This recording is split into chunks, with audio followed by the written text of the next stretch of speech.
स्वागत है बेटा आपका एक और नए लेक्चर के अंदर, इस माइंड मैप सीरीज के अंदर। जब तक आप बहुत सारे क्वेश्चन प्रैक्टिस नहीं करोगे तब तक आपको करंट डिवाइड करना, वोल्टेज निकालना, पूरी फील वाली चीज प्रैक्टिस से ही आएगी। आपके पास आपको पता है जो इलेक्ट्रिक करंट होता है वो कैसे डिफाइन किया जाता है। इलेक्ट्रिक करंट डिफाइन किया जाता है कि rate of flow of charge. आपके पास ये बहुत इंपॉर्टेंट है बेटा। कई बार सर्किट इतना गंदा होता है कि हमें समझ नहीं आता कि सीरीज लगाएं पैरेलल लगाएं। जैसे लाखों करोड़ों अरबों इलेक्ट्रॉन्स जो हैं वो इधर इधर उधर उधर मूव कर रहे हैं। एक क्रॉस सेक्शन में से जितने इलेक्ट्रॉन जा रहे हैं उतने ही आ रहे हैं, तो नेट करंट क्या है? जीरो है। मीटर को मिलीमीटर में कन्वर्ट करने के लिए 1000 से मल्टीप्लाई कर देना, तो जो भी आंसर आएगा यहाँ से उसको 1000 से मल्टीप्लाई करोगे आपको आंसर मिल जाएगा। खत्म कहानी। अब कौन करेगा?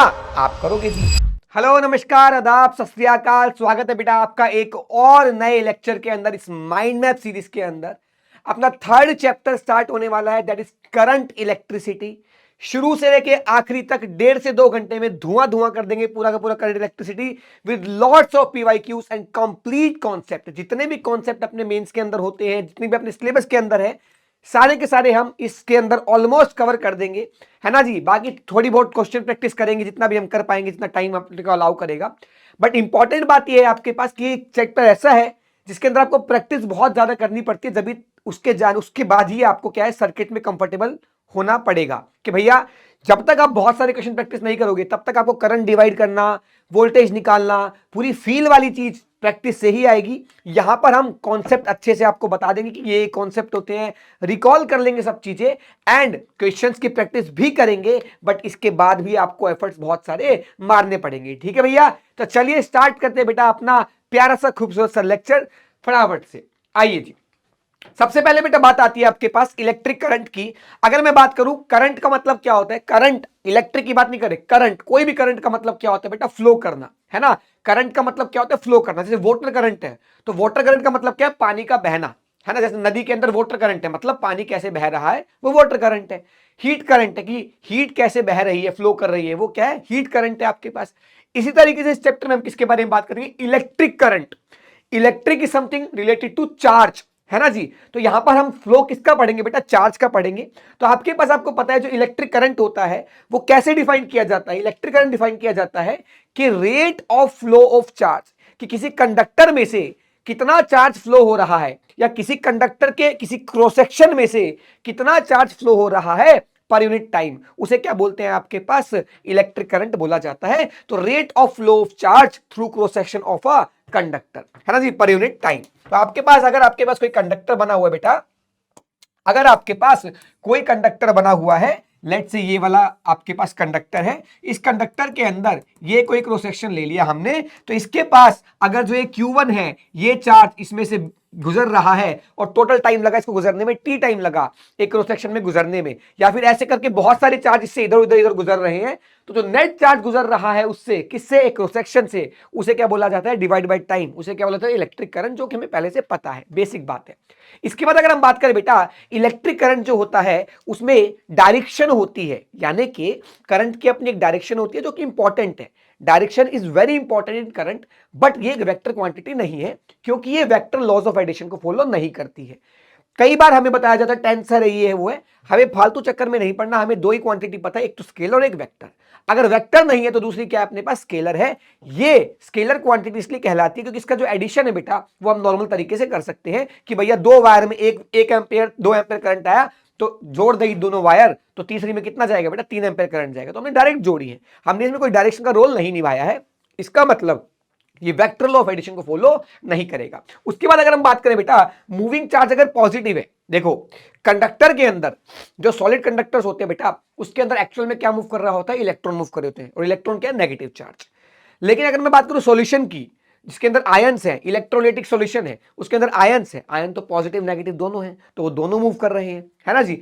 तो आपके पास डिपेंडिंग ऑन द मटेरियल की इलेक्ट्रोलाइटिक सॉल्यूशन है या आपके पास सॉलिड कंडक्टर है, क्या है, उसके आधार पर जो चार्ज है जो उसके अंदर मूव कर रहे हैं वो अलग अलग हो सकते हैं। हम बेसिकली सॉलिड कंडक्टर्स की बात करते हैं, है ना, कि मान लो ये पेन है, लोहे का बना हुआ है। अब इसमें से अगर करंट दौड़ेगा तो उसमें क्या जोड़ेंगे बेटा, इलेक्ट्रॉन्स जोड़ेंगे। क्या, इलेक्ट्रॉन्स। इलेक्ट्रॉन क्या, नेगेटिव चार्ज। बट कन्वेंशनली हमने क्या बोला कि जो डायरेक्शन पॉजिटिव चार्ज के फ्लो करने की डायरेक्शन होगी, जिस दिशा में पॉजिटिव चार्ज चल रहा होगा, वही दिशा किसकी होगी बेटा, करंट की होगी। या हम उल्टा बोल सकते हैं कि जिस दिशा में नेगेटिव चार्ज चल रहा है उसके अपोजिट दिशा में करंट होगा। अगर मेरे इलेक्ट्रॉन ऐसे फ्लो हो रहे हैं तो मेरा करंट ऐसे होगा। क्या मेरी बात क्लियर है? क्या मेरे इलेक्ट्रॉन ऐसे फ्लो हो रहे हैं तो मेरा करंट इस डायरेक्शन में होगा। ठीक है जी। तो जिस दिशा में इलेक्ट्रॉन फ्लो करेंगे उसके अपोजिट दिशा में क्या होगा, करंट होगा। या फिर बोल सकते हैं जिस दिशा में पॉजिटिव चार्ज फ्लो करेगा उस दिशा में करंट होगा। ये कन्वेंशनल साइन कन्वेंशन है आपके पास। अगर हम बात करें कि एसआई यूनिट क्या होती है बेटा करंट की, एम्पेयर होती है। तो एक एम्पेयर किसके बराबर होगा, एक एम्पेयर होगा अगर एक कूलम चार्ज पास हो रहा है एक सेकंड में, तो चार्ज आपके पास 1 कूलम और 1 सेकंड है, तो ये 1 एम्पेयर के बराबर क्या आ जाएगा बेटा, करंट आ जाएगा। तो आपके पास करंट दो टाइप के हो सकते हैं, एक एवरेज करंट और एक इंस्टेंटेनियस करंट। एवरेज करंट का मतलब क्या होता है बेटा, सोचो इस क्रॉस सेक्शन में से पहले 5 सेकंड में 10 कूलम चार्ज पास हुआ, अगले 5 सेकंड में 15 कूलम चार्ज पास हुआ, अगले 5 सेकंड में 1000 कूलम चार्ज पास हुआ। यानी कि अलग अलग टाइम इंटरवल में अलग अलग चार्ज पास हो रहा है। इसका मतलब हमें तो टोटल क्या है, अगर हमें मान लो बोल दिया कि 1 घंटे के लिए करंट निकालो, तो यानी कि कितना टोटल चार्ज फ्लो हुआ उस क्रॉस सेक्शन में से और कितना टोटल टाइम लगा, उसे क्या बोलेंगे हम, आपके पास एवरेज करंट। एवरेज करना आता है आपको, है ना जी। क्लास में हर बच्चे के नंबर अलग अलग हो सकते हैं, पर मैं पूछूं इस क्लास के नंबर कितने हैं, तो इसका मतलब एवरेज मार्क्स है कि टोटल बच्चे काउंट कर लिए और टोटल बच्चों के नंबर से डिवाइड कर दिया। सेम यहां पर इंस्टेंटेनियस करंट का मतलब क्या होता है कि भाई बच्चे बहुत सारे हैं, मैंने बोला इस बच्चे के नंबर पता, इस पर्टिकुलर बच्चे के। सेम इंस्टेंटेनियस करंट का मतलब क्या है कि किसी छोटे से टाइम dt में, मान लो यहां पर इस क्रॉस सेक्शन में से बहुत सारे चार्ज फ्लो कर रहे हैं, कभी कुछ कर रहा है, कभी कुछ कर रहा है, कभी कुछ कर रहा है। मैंने बोला 4:38 और 1 सेकंड पर, यानी कि मैंने एक फिक्स टाइम दे दिया, उस समय पर बताओ क्या होगा, आपके पास कितना चार्ज फ्लो हुआ है, तो वो चार्ज अपॉन में टाइम। टाइम कितना, बहुत छोटा सा टाइम। अगर मैं बोलता हूं कि time t is equal to 2 second पर बताओ, t is equal to 2 second का मतलब क्या है, उस 2 सेकंड वाले टाइम पर, तो ये तो एक टाइम है, इंटरवल चाहिए हमें, तो इंटरवल का मतलब छोटा सा इंटरवल। तो मैं बोल सकता हूं 2 सेकंड से लेके 2.0000001 सेकंड तक, ऐसा बोल सकते हैं, बहुत छोटा सा इंटरवल है।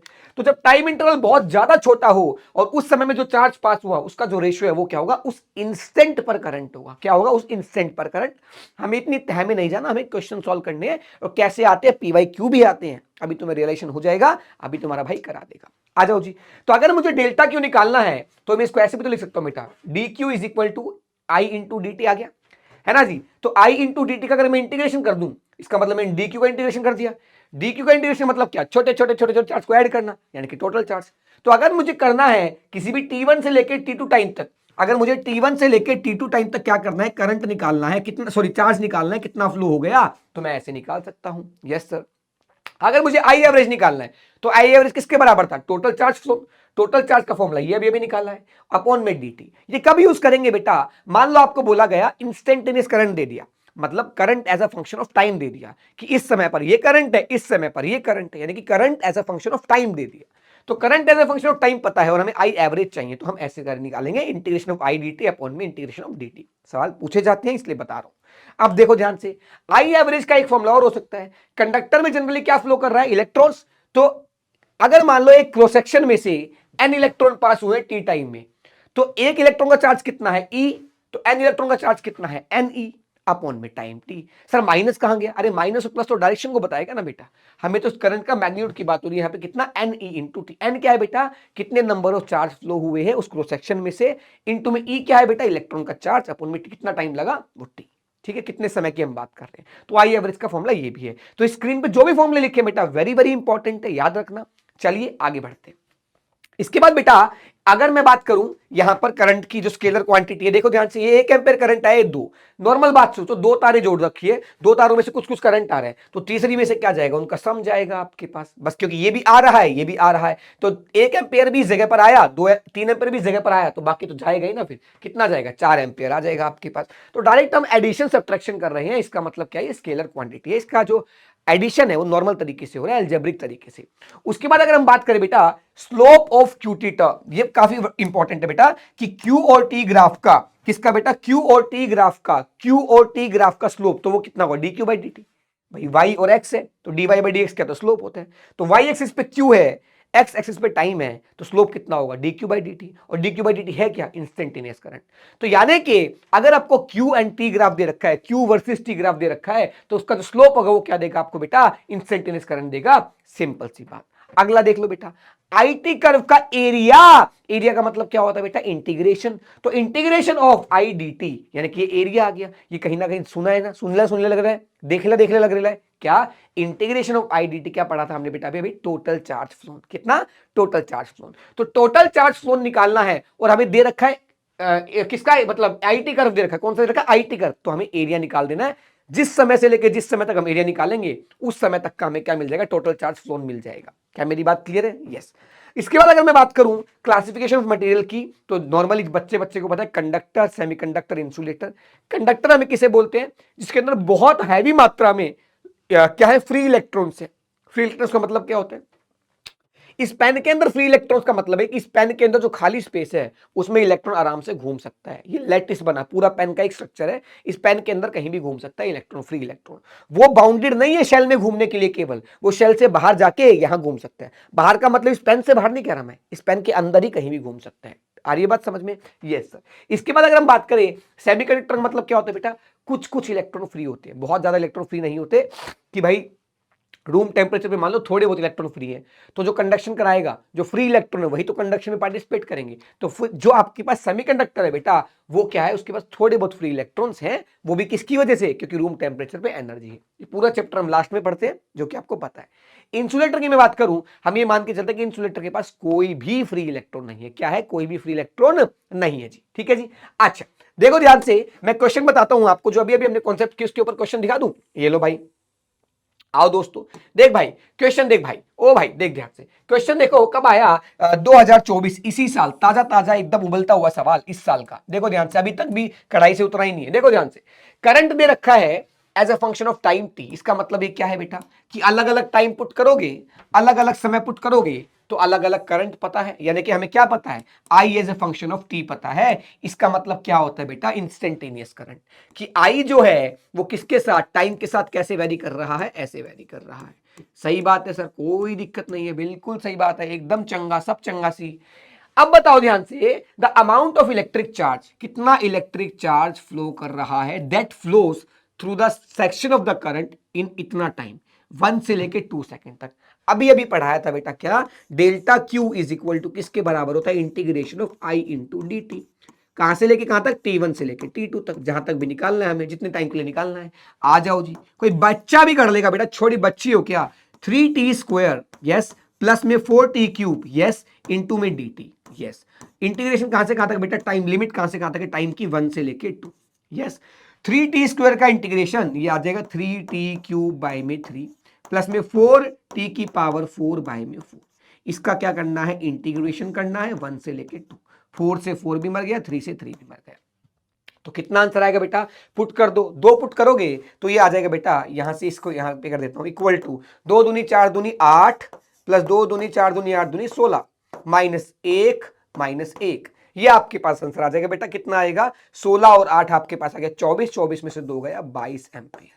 कितना आ गया बेटा, 22 एम्पियर करंट आ गया। पता नहीं इन्होंने टाइपिस्ट ने फॉर्म लिखे होंगे क्या, यस लिखे हुए आंसर, दादा कभी गलत नहीं होते, आंसर है 22 एम्पियर। क्या मेरी बात क्लियर दोस्त?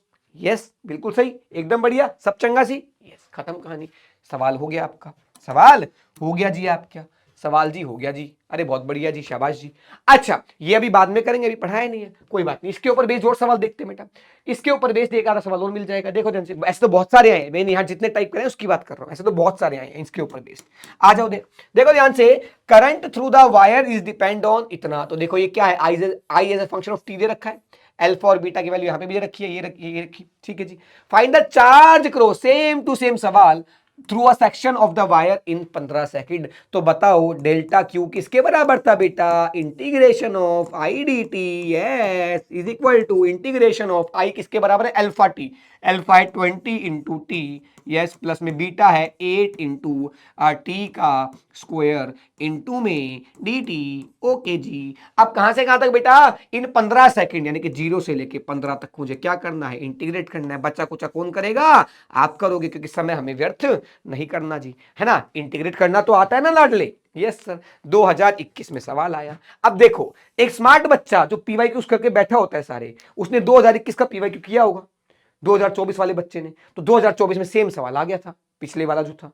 इसका मतलब अगर तुम बहुत सारे पीवाईक्यूज भी करते हो तो तुम्हारी बहुत ज्यादा प्रोबेबिलिटी है कि बहुत सारे सवाल जो होंगे रिपीट होंगे। अगर तुम पिछले 10 साल के सारे पीवाईक्यूज निपटा दे तो सारे इस चैप्टर के, मेरे पास एक बुक है जो नॉर्मल पीडब्ल्यू की पब्लिकेशन की आती है, 225 क्वेश्चन है बेटा पीवाईक्यू इस चैप्टर के, वो भी पिछले 5 साल के अंदर। इतने क्वेश्चन आते हैं बेटा।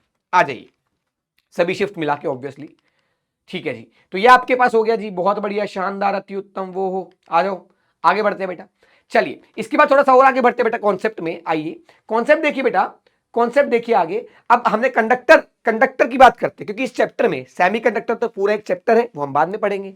फिर इंसुलेटर तो कुछ मतलब ही नहीं है, उसमें तो कुछ करंट फ्लो ही नहीं हो रहा, बात खत्म। अब मेन बात आती है इस चैप्टर में बात करेंगे कंडक्टर की, वो भी सॉलिड कंडक्टर की। ठीक है जी, कि कंडक्टर है जो सॉलिड मटेरियल से बना हुआ है, उसकी बात हम ज्यादा करते हैं। तो अगर कंडक्टर को मैं बैटरी में कनेक्ट नहीं कर रखा, मान लो ये एक लोहे की वो है, पेन है, तो है तो कंडक्टर ही, हाँ, लेकिन इसको अभी बैटरी से कनेक्ट नहीं कर रखा, इसमें कोई पोटेंशियल डिफरेंस नहीं लगा रखा, तो क्या होगा बेटा, इसके जो इलेक्ट्रॉन्स है वो फ्रीली कहीं कहीं मूव कर रहे हैं, इधर चला मैं, उधर चला मैं, इधर चला मैं, भगदड़ मची हुई है भाई साहब। तो यानी कि अगर मैं कोई क्रॉस सेक्शन ले लूं, अगर मैं कोई क्रॉस सेक्शन ले लूं, मैं ये मान सकता हूं, मैं एज्यूम कर सकता हूं कि मान लो एक प्लस चार्ज यहां से यहां गया, उसके कारण करंट कितना आएगा, चार्ज अपॉन टाइम। और एक प्लस चार्ज यहां से यहां आ गया, उसके कारण करंट कितना आएगा, चार्ज अपॉन टाइम, इस तरफ करंट। तो दोनों करंट कैंसिल आउट हो गया कि नहीं हो गया, हो गया। तो ऐसे लाखों करोड़ों अरबों इलेक्ट्रॉन्स जो हैं वो इधर इधर उधर उधर मूव कर रहे हैं। तो हम बोल सकते हैं कि एक क्रॉस सेक्शन में से जितने इलेक्ट्रॉन जा रहे हैं उतने ही आ रहे हैं, तो नेट करंट क्या है, जीरो है। इसलिए कंडक्टर जो है इसको मैं ऐसे टच कर लूंगा तो करंट थोड़ी लग जाएगा भाई, नहीं। क्यों? क्योंकि इसके जो इलेक्ट्रॉन्स है उनका रैंडम मोशन है, तो हम ये मान सकते हैं कि जो नेट चार्ज फ्लो हो रहा है क्रॉस सेक्शन में से वो जीरो हो रहा है। क्यों? जितना जा रहा है उतना आ भी रहा है। Yes sir.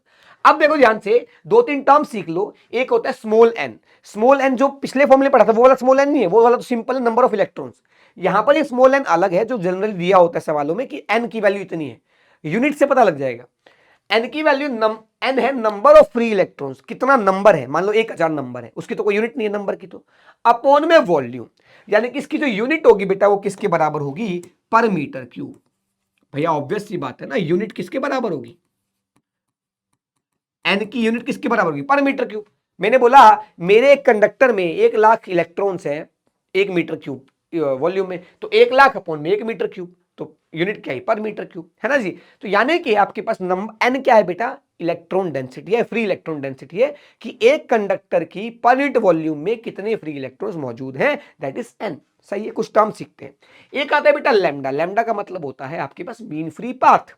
मान लो मैं इलेक्ट्रॉन चला, मैं यहां गया, पहले यहां टकराया तो मैं इतना चल लिया, फिर मैं यहां गया, मैं यहां टकराया, फिर मैं इतना चल लिया, फिर मैं यहां गया इतना टकरा गया। तो मान लो हर कोलिजन के बीच में लैम्डा 1 चला, फिर अगला कोलिजन किया तो लैम्डा 2 चल लिया, फिर कोलिजन होने के बाद आगे तक चला, दोबारा कोलिजन हुआ, लैम्डा 3 चल लिया, लैम्डा 3 से आगे चला, दोबारा कोलिजन हुआ, लैम्डा 4 चल लिया। तो ऐसे ही एक इलेक्ट्रॉन यहां से यहां गया, टकराया तो लैम्डा 1 चल लिया था, फिर यहां से यहां चला गया, 5 टेढ़ा हो गया उसका, तो लैम्डा 2 चल लिया, फिर लैम्डा 3 चल लिया।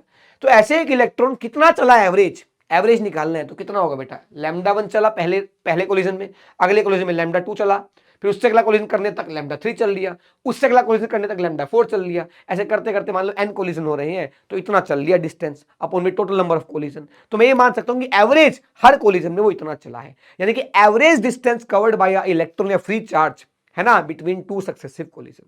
दो कोलिजन के बीच में, एक यहां से शुरू हो गया, यहां पे लग गया कोलिजन, इसके बीच में एवरेज कितना चला, हर बार अलग अलग चल रहा है तो एवरेज निकाल दिया हमने। सेम बेटा टाउ क्या है भाई, लैम्डा 1 चलने में कुछ टाउ 1 टाइम लग गया, लैम्डा 2 चलने में कुछ टाउ 2 टाइम लग गया, लैम्डा 3 चलने में कुछ टाउ 3 टाइम लग गया, यानी कि हर एक कोलिजन से अगले कोलिजन के बीच में जो टाइम लग रहा है वो एक टाइम हो गया। फिर वो इलेक्ट्रॉन दूसरे से टकरा रहा है तब कुछ अलग टाइम लगा, फिर यहां से लेके वहां चलने में कुछ अलग समय लगा। तो मैंने माना कि एवरेज एक कोलिजन से दूसरे कोलिजन में कितना समय लग रहा है एवरेज निकालना है मुझे, तो मैंने सारे टाइम को ऐड करके टोटल नंबर ऑफ एन से डिवाइड कर दिया, है ना जी। अच्छा 10 एंगस्ट्रॉम के ऑर्डर का क्या होता है बेटा, लैम्डा होता है। लैम्डा मतलब आपके पास mean free path, and tau क्या होता है बेटा आपके पास, रिलैक्सेशन टाइम, है ना। मीन फ्री टाइम बोले रिलैक्सेशन टाइम बोले, मैं भी सोचूं क्या लिखा है, मीन फ्री टाइम या रिलैक्सेशन टाइम, सही बात है। और ये आपके पास 10 की पावर -14 10⁻⁻14 सेकंड के ऑर्डर का होता है। तो इमेजिन कितना कम समय है ये, ऐसे ऐसे कोलिजन हो रहे, तुम इमेजिन नहीं कर सकते, इतना जल्दी ले लो। इस ऑर्डर का होता है क्या, रिलैक्सेशन टाइम। इसके बाद अगर हम बात करें, ये बहुत इंपॉर्टेंट फॉर्मूले है बेटा, बहुत इंपॉर्टेंट फॉर्मूले। ये तो सिंपल सी बात है, बैटरी कनेक्टेड नहीं है, पर अगर मैंने बैटरी कनेक्टेड कर दी तो भैया इनको एक दिशा मिल गई। क्या दिशा? दिशा डायरेक्शन, वो दिशा नहीं। तो एक कंडक्टर के पास ये पॉजिटिव या नेगेटिव, तो ये high potential, low potential. High से लो की तरफ इलेक्ट्रिक फील्ड होता है, यानी कि इस कंडक्टर में इलेक्ट्रिक फील्ड जनरेट हो गया। अब इलेक्ट्रॉन नेगेटिव चार्ज है, नेगेटिव चार्ज के ऊपर फोर्स इलेक्ट्रिक फील्ड के अपोजिट डायरेक्शन में लगता है, तो सब इलेक्ट्रॉन के ऊपर एक इस दिशा में फोर्स लगने लग गया, तो सारे इलेक्ट्रॉन इस तरफ चलने लग गए। तो मैं ये बोल सकता हूं करंट इस तरफ आ गया, सारे इलेक्ट्रॉन एक ही दिशा में चलने लग गए, तो करंट इस तरफ आ गया। तो बेटा हर इलेक्ट्रॉन अब आराम से सेम दिशा में चल रहा है, तो हर इलेक्ट्रॉन की जो चलने की एवरेज स्पीड है ना, उसे बोलते हैं ड्रिफ्ट स्पीड। क्या बोलते हैं बेटा? Drift speed. निकलती कैसे है ड्रिफ्ट स्पीड का फॉर्मूला कितना आता है बेटा आपके पास? ई मतलब charge of electron, capital E मतलब इलेक्ट्रिक फील्ड, टाउ मतलब रिलैक्सेशन टाइम, एम मतलब मास ऑफ इलेक्ट्रॉन। ठीक है जी, याद रखना, E tau by M, small E capital E tau by M.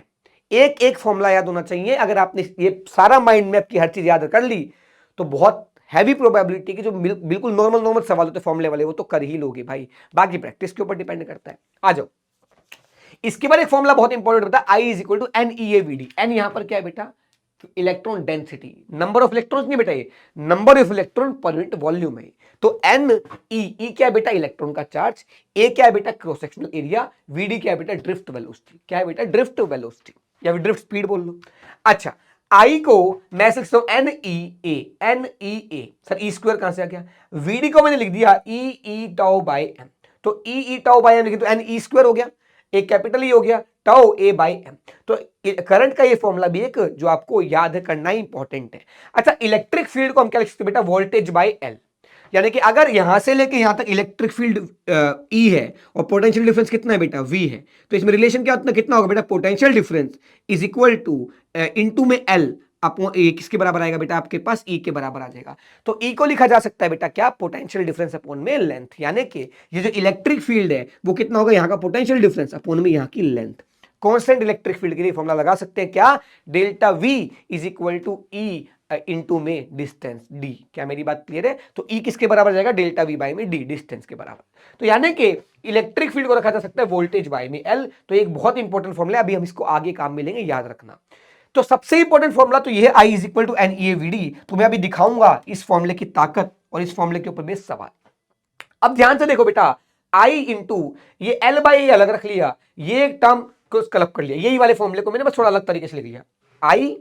आई के साथ मैंने वी को एक तरफ रखा, बाकियों को एक तरफ ले गया। तो देखो आई इंटू एम एल ऊपर चला गया, तो M L yes, N E square tau A इधर आ गया, इज इक्वल टू वी आ गया कि नहीं आ गया? यस। अब देखो ध्यान से, आई क्या है? करंट, वी क्या है? पोटेंशियल डिफरेंस, किसमें? कंडक्टर में। यस। तो v is equal to I into एक कॉन्स्टेंट होता है, ये सारा का सारा कॉन्स्टेंट है कि नहीं है? यस। तो ये क्या होता है बेटा? आर। तो यहां से पता लगा बेटा आर की वैल्यू किसके बराबर होगी? M L upon N E square tau into area. अब आपको पता है आर किसके बराबर होता है बेटा? रो इंटू एल बाई ए। तो एल बाई ए को अलग रख दूंगा, तो यही तो रो है बेटा। तो ये बहुत छोटे छोटे फॉर्मूले जिन पे सवाल ऐसे बन जाएंगे। तो यानी कि जो रो है, यानी कि जो रेजिस्टिविटी है, वो किसके बराबर है? रेजिस्टिविटी का दूसरा नाम क्या होता है बेटा? Specific resistance. तो स्पेसिफिक रेजिस्टेंस बोल लो या रेजिस्टिविटी बोल लो, उसका फॉर्मूला कितना होगा बेटा? M upon N E square tau. अगर कंडक्टिविटी की बात करो तो उसका उल्टा कर देना, कंडक्टेंस की बात करूं तो रेजिस्टेंस को उल्टा कर देना, 1/r कर देना। अरे बात क्लियर है दोस्तों? यस सर, एकदम क्लियर है। आगे बढ़ते हैं बेटा, ये पेज बहुत बहुत इंपॉर्टेंट है। वैसे तो माइंड मैप में सब कुछ इंपॉर्टेंट, माइंड मैप में भी क्या ही कम करोगे भाई। आ जाओ जी। इसके बाद अगर मैं बात करूं बेटा temperature dependence of various quantities, अगर मैं अलग अलग क्वांटिटीज जितनी भी अभी तक हमने पढ़ी है लगभग उन सबका टेम्परेचर के साथ रिलेशन देखूं, रिश्ता देखूं, उनका संबंध देखूं कि टेम्परेचर बढ़ाने से क्या हो रहा है, टेम्परेचर घटाने से क्या हो रहा है, वो समझते हैं। तो टेम्परेचर बढ़ाओगे बेटा कोलिजन जल्दी होंगे भैया। यहां पर इस कमरे में बहुत गर्मी और आग लगा दी जाए तो तुम भाग दौड़ जल्दी करोगे, भाग दौड़ जल्दी करोगे। इसका मतलब तुम्हारे टकराने का जो समय है, जितना मान लो पहले आराम से टकरा था, अब क्या ऐसे टकरा रहे हो, तो इसका मतलब जो कोलिजन का समय है वो कम हो गया। कोलिजन का समय कम हो गया यानी कि टाउ क्या हो गया बेटा? कम। टाउ कम हो गया तो अगर मैं ड्रिफ्ट स्पीड की बात करूं तो ड्रिफ्ट स्पीड किसके बराबर था बेटा? ई टाउ बाई एम, तो टाउ कम हो गया, टेम्परेचर बढ़ाने से टाउ कम हो गया, तो ड्रिफ्ट स्पीड क्या हो जाएगी, कम हो जाएगी। क्यों? क्योंकि ये कम हो गया तो ये भी तो कम हो जाएगा। यस, यानी कि टेम्परेचर बढ़ाने से ड्रिफ्ट स्पीड क्या होती है बेटा, कम होती है आपके पास। अब आते हैं रेजिस्टिविटी पे।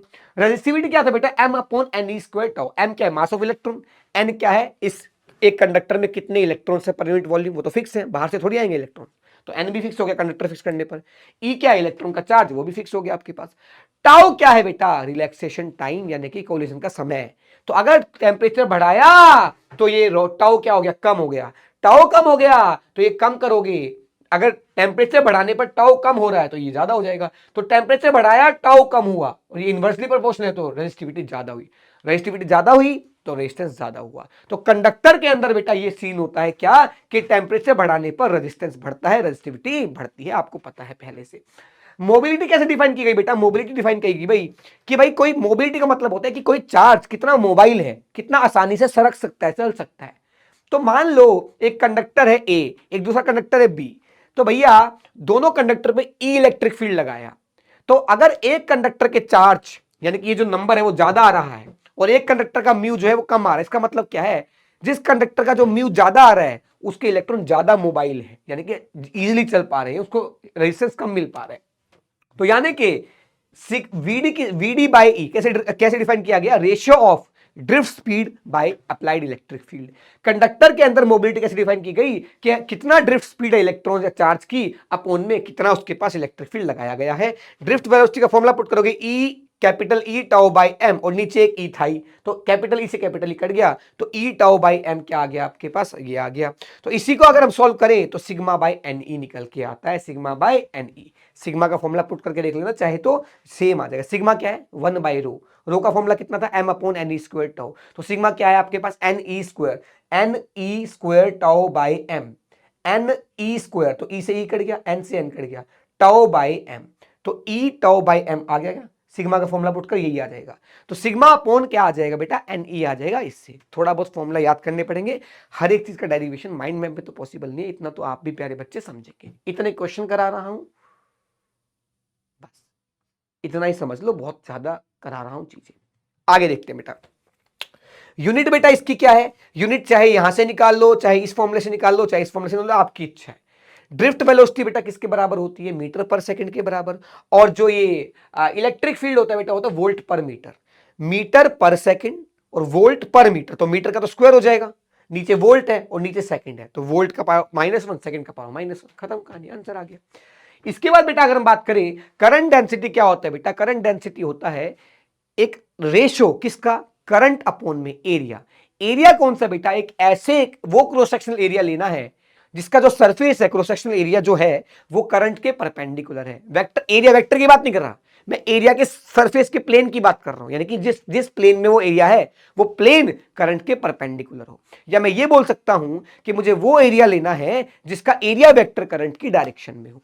अब ध्यान से देखो, मान लो मुझे ये वाला एरिया दे रखा है ए, पर करंट फ्लो कर रहा है ऐसे, अरे बाप रे,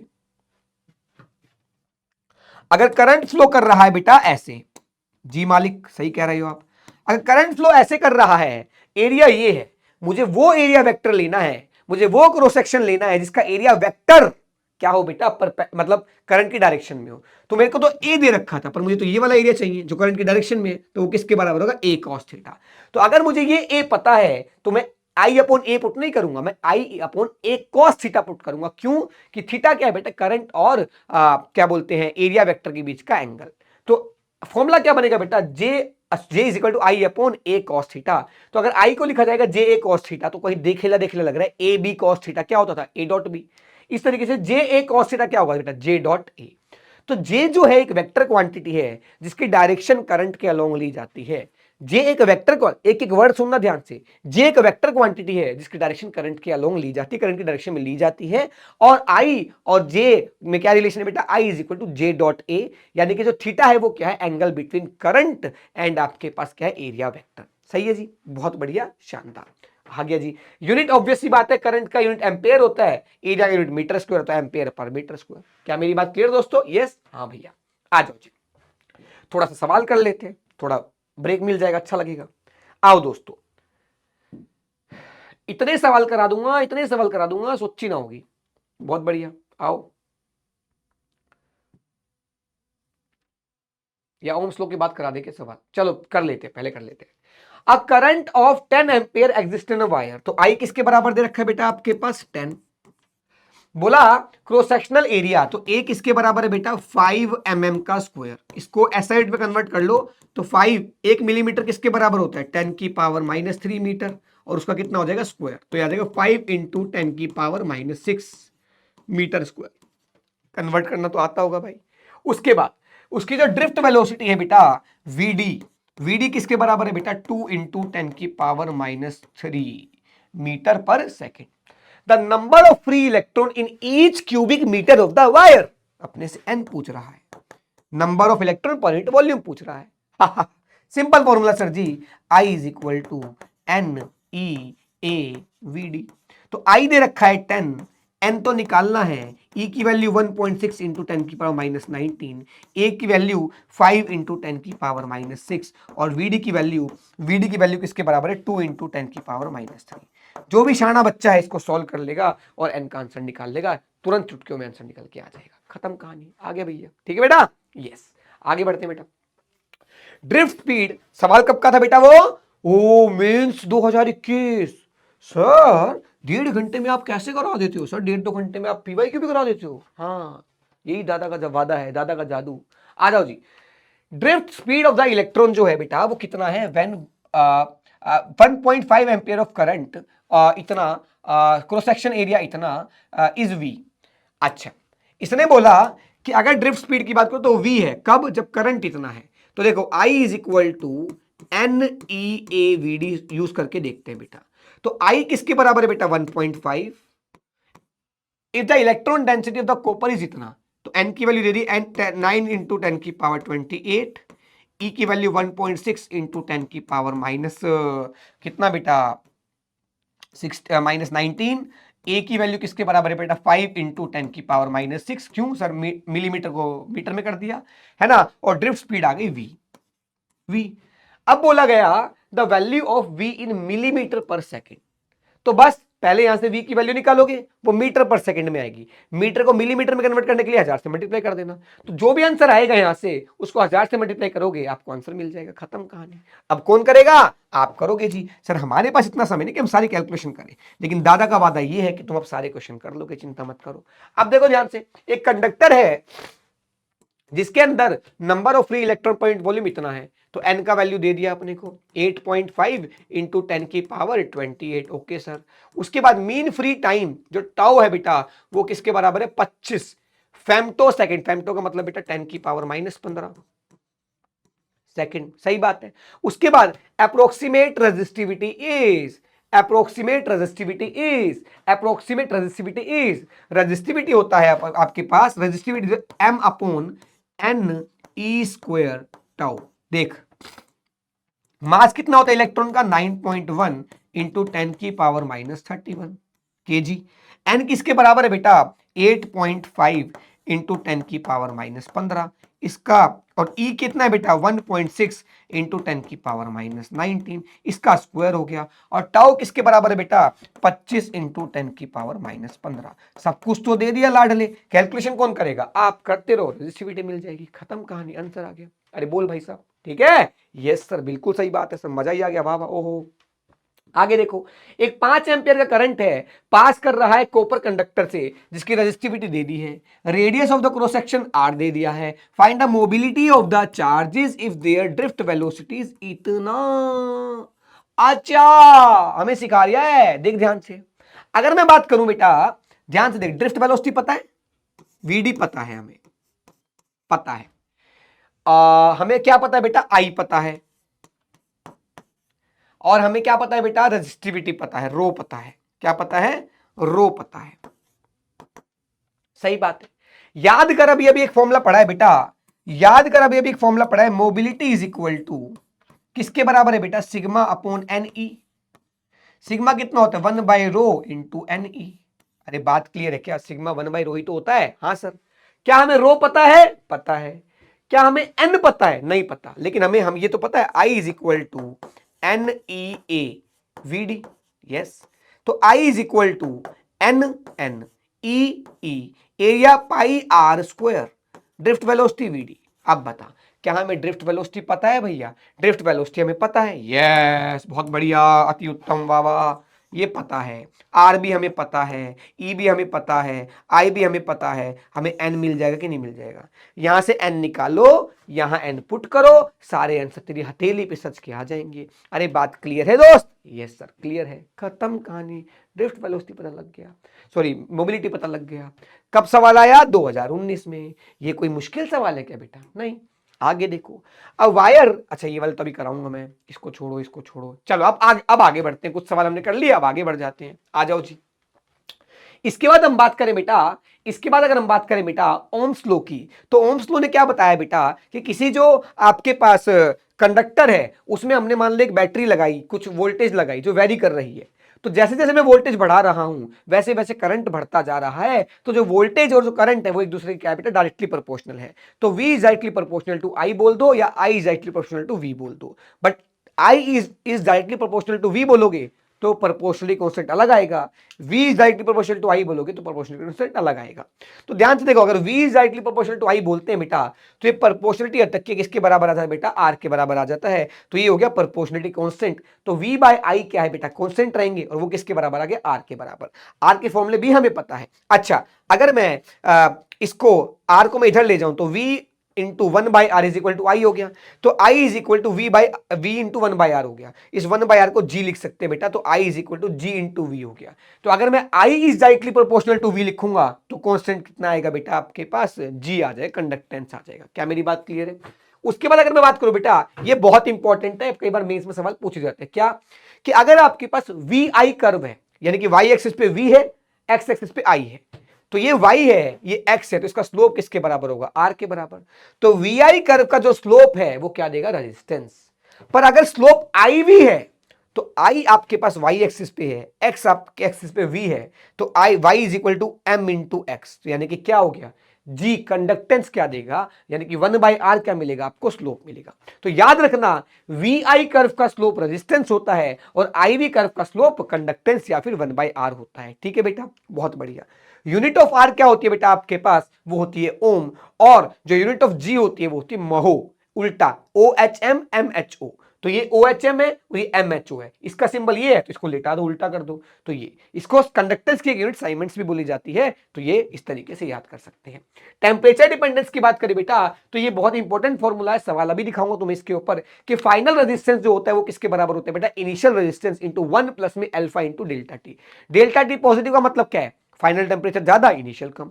डेल्टा टी नेगेटिव का मतलब क्या है? फाइनल टेम्परेचर कम, इनिशियल ज्यादा। यानी कि टेम्परेचर बढ़ाएंगे तो डेल्टा टी पॉजिटिव आएगा, टेम्परेचर कम करेंगे तो डेल्टा टी नेगेटिव आएगा, है ना? फाइनल और इनिशियल ये रेजिस्टेंस आ गया आपके पास, बहुत बढ़िया। अच्छा जी, अल्फा क्या है बेटा? कोफिशिएंट ऑफ थर्मल रेजिस्टेंस, है ना, कि कोफिशिएंट है, इसकी वैल्यू फिक्स होती है, दे दी जाएगी कंडक्टर के लिए, खत्म कहानी। अच्छा, एक बात याद रखना बेटा, आपको पता है डेल्टा टी पॉजिटिव, टेम्परेचर बढ़ाओगे तो ये पॉजिटिव है। तो अगर आपको फाइनल वाली वैल्यू इनिशियल से बड़ी करनी है तो ये पूरी वैल्यू 1 से बड़ी होनी चाहिए।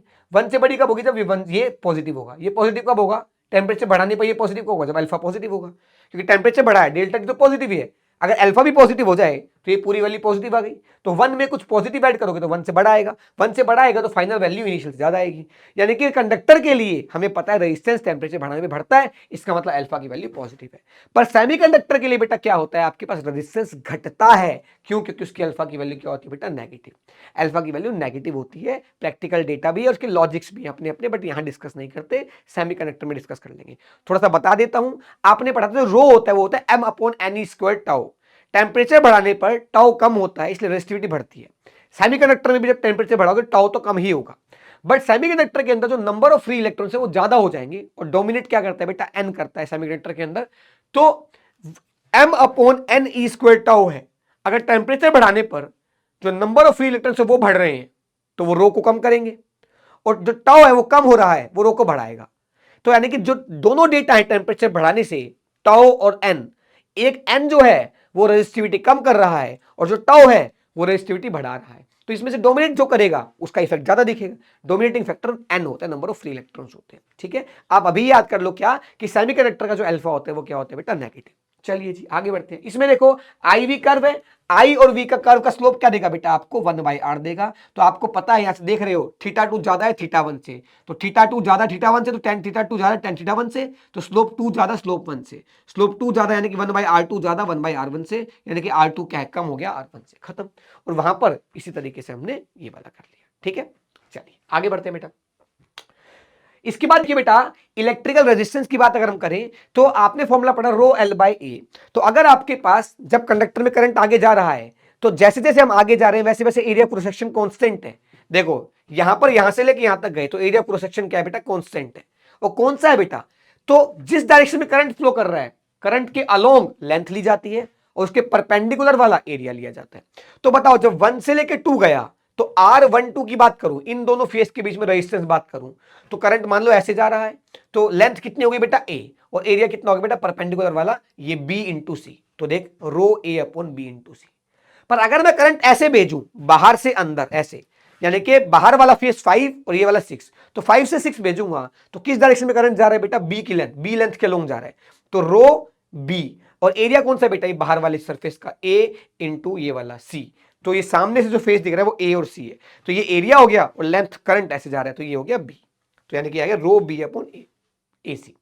इसके बाद अगर हम बात करें 3-4 का, 3-4 मतलब ये वाला ऊपर से नीचे, तो ऊपर से नीचे अगर करंट आ रहा है तो इस डायरेक्शन में करंट बह रहा है तो ये क्या है सी के अलोंग बह रहा है, तो सी तो लेंथ हो गई और एरिया कितना हो गया ये ढक्कन का एरिया ये वाला एरिया, तो ये एरिया कितना है बेटा A इंटू बी, खत्म कहानी। तो याद रखना बेटा आपके पास जो रेजिस्टेंस है वो किस किस बात पर डिपेंड करता है, लेंथ कितनी है, एरिया कितना है, टेम्परेचर ऑफ मटेरियल कितना है या मटेरियल कौन सा है, रो पे डिपेंड करता है, टेम्परेचर पे डिपेंड करता है और लेंथ और एरिया पे डिपेंड करता है।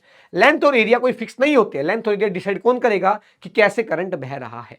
कुछ फॉर्मुलेज है बेटा कि अगर मैं ये होलो सिलेंडर ले लूं जिसका यहां पर माल मसाला भरा हुआ है, करंट ऐसे फ्लो कर रहा है यहां पे है ना, ये अंदर से खाली है, इसका ए रेडियस है और बी रेडियस है, तो आपके पास करंट ऐसे फ्लो कर रहा है तो रो इंटू एल, तो ये आ गया। एरिया कौन सा लेंगे जहां पे करंट फ्लो कर रहा है, करंट फ्लो करने वाला तो एरिया यही है ना बेटा, करंट फ्लो करवाने वाला एरिया तो जहां पे जिस जगह पर फ्लो कर रहा है करंट यही तो एरिया है, खाली वाले एरिया में करंट थोड़ी कुछ फ्लो कर रहा है। तो पाई बड़े वाले सर्कल का स्क्वायर माइनस छोटे वाले सर्कल का स्क्वायर, पाई बी स्क्वायर माइनस ए स्क्वायर, कुछ फॉर्मूले याद रखना स्टैंडर्ड है।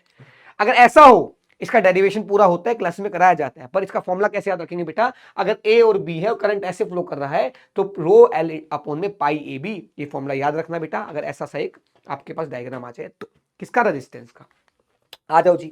इसके बाद बेटा बहुत मेंस के पता नहीं क्या फालतू सवाल है लेकिन फेवरेट सवाल है क्या, कि एक वायर है उसको अगर मैंने खींच के बड़ा कर दिया या दबा दिया तो रेजिस्टेंस के साथ क्या होगा, और अगर मैंने इसको काट दिया तो क्या होगा। दोनों में फर्क है, जब हम खींचते हैं या दबाते हैं तो जो लेंथ खींच रही है, लेंथ बड़ी हो रही है, वो आ कहां से रही है, उस वॉल्यूम में से ही तो आ रही है।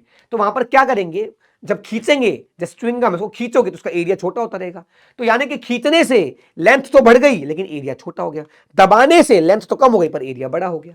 यानी कि आपके पास जब भी हम खींचने या दबाने वाले सवाल करेंगे तो उसके अंदर बेटा क्या करेंगे, वॉल्यूम कंजर्वेशन। जैसे मान लो एल लेंथ का और एक क्रॉस सेक्शन का एक कंडक्टर था तो उसका रेजिस्टेंस कितना होगा, रो एल बाय ए होगा। अब मैंने खींच के इसको 2L कर दिया तो नया एरिया ए डैश हो गया, तो पहले ए डैश निकालना पड़ेगा, कितना, वॉल्यूम कंजर्व कर दो, लेंथ इंटू एरिया, नई वाली लेंथ इंटू नया वाला एरिया। तो नया वाला एरिया किसके बराबर आ गया बेटा, a/2 के बराबर आ गया, यानी कि पुराने वाले एरिया के हाफ हो गया। तो नया वाला जो रेजिस्टेंस है वो किसके बराबर आएगा, रो इंटू लेंथ हो गई 2L, एरिया हो गया a/2, तो 2 ऊपर चला गया। तो ध्यान से देखो आ गया 4 into rho L by A, row L by क्या है, पुराने वाला एरिया, पुराने वाला रेजिस्टेंस, यानी कि जो नया रेजिस्टेंस है वो 4 गुना हो गया पुराने वाले की, खत्म कहानी।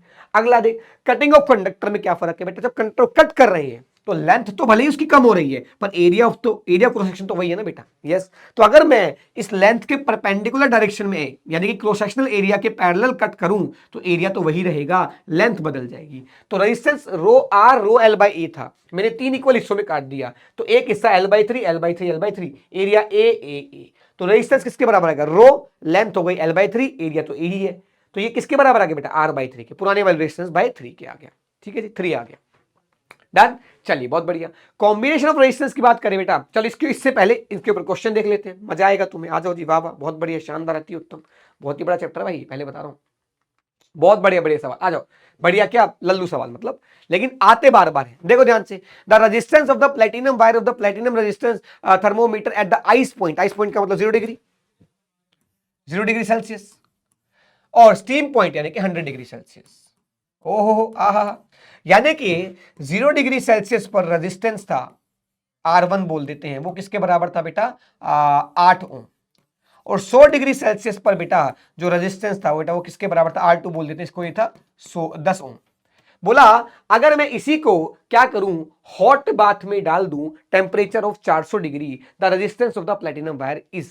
तो बताओ जरा अगर मैं 0 से 100 लेके गया तो बताओ 10 ohm is equal to 8 ohm, R final R initial. Final initial तुम अपने हिसाब से डिसाइड कर सकते हो ना। मान लो मैं 0 से 10 लेके गया तो फाइनल वाला ये हो गया, इनिशियल वाला ये हो गया। तो बताओ फाइनल रेजिस्टेंस 10 ओम, इनिशियल 8, 1 प्लस में अल्फा इंटू डेल्टा टी किसके बराबर है 0 से लेकर 100 तक, 100 के बराबर आ गया टेम्परेचर में चेंज। यस, तो कितना आंसर आ गया बेटा 10 बटे में 8 माइनस में 1 is equal to alpha into 100। सही बात है, बहुत बढ़िया, शानदार। तो यहां से पता लग गया बेटा आपके पास 10 बटे 8 माइनस में 1 यानी कि 2 बटे 8 आ गया, ये तो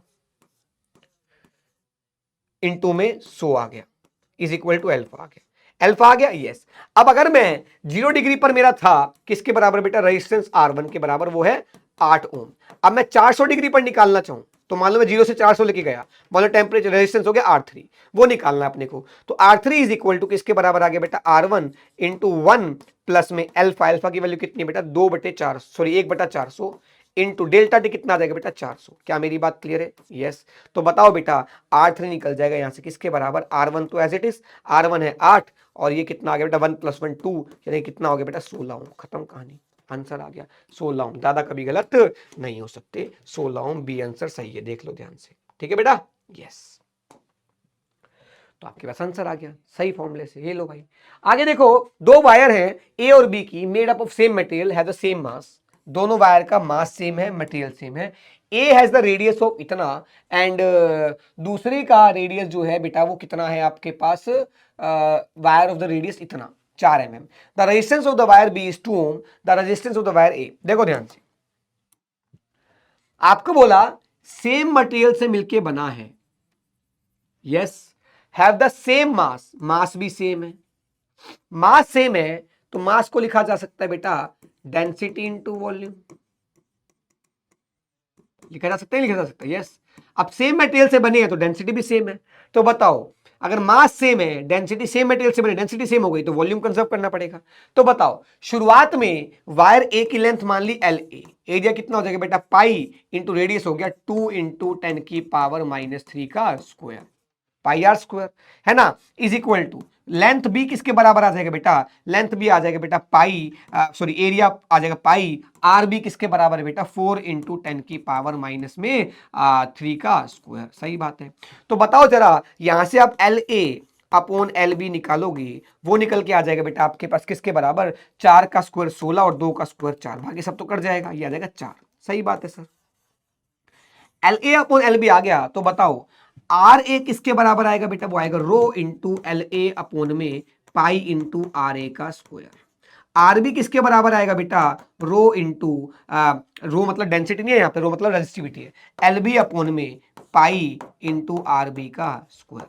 अब बताओ अगर मुझे दोनों को डिवाइड कर दूं तो क्या निकालना है मुझे, आर ए निकालना है, आर बी मुझे पता है, रो से रो कट जाएगा, L A by L B मुझे पता लग ही गया, R A by R B मुझे पता ही है, या R B by R A मुझे पता ही है, क्योंकि आर ए आर बी दोनों पता है।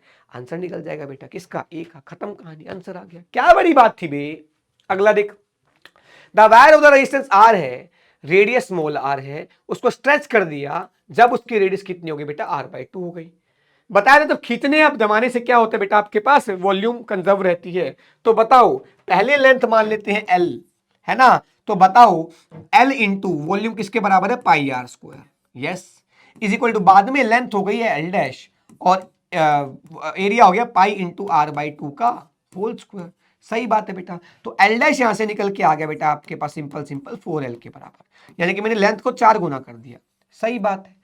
अब बताइए पहले रेजिस्टेंस R था वो किसके बराबर था, रो इंटू लेंथ थी L, एरिया था पाई आर स्क्वायर।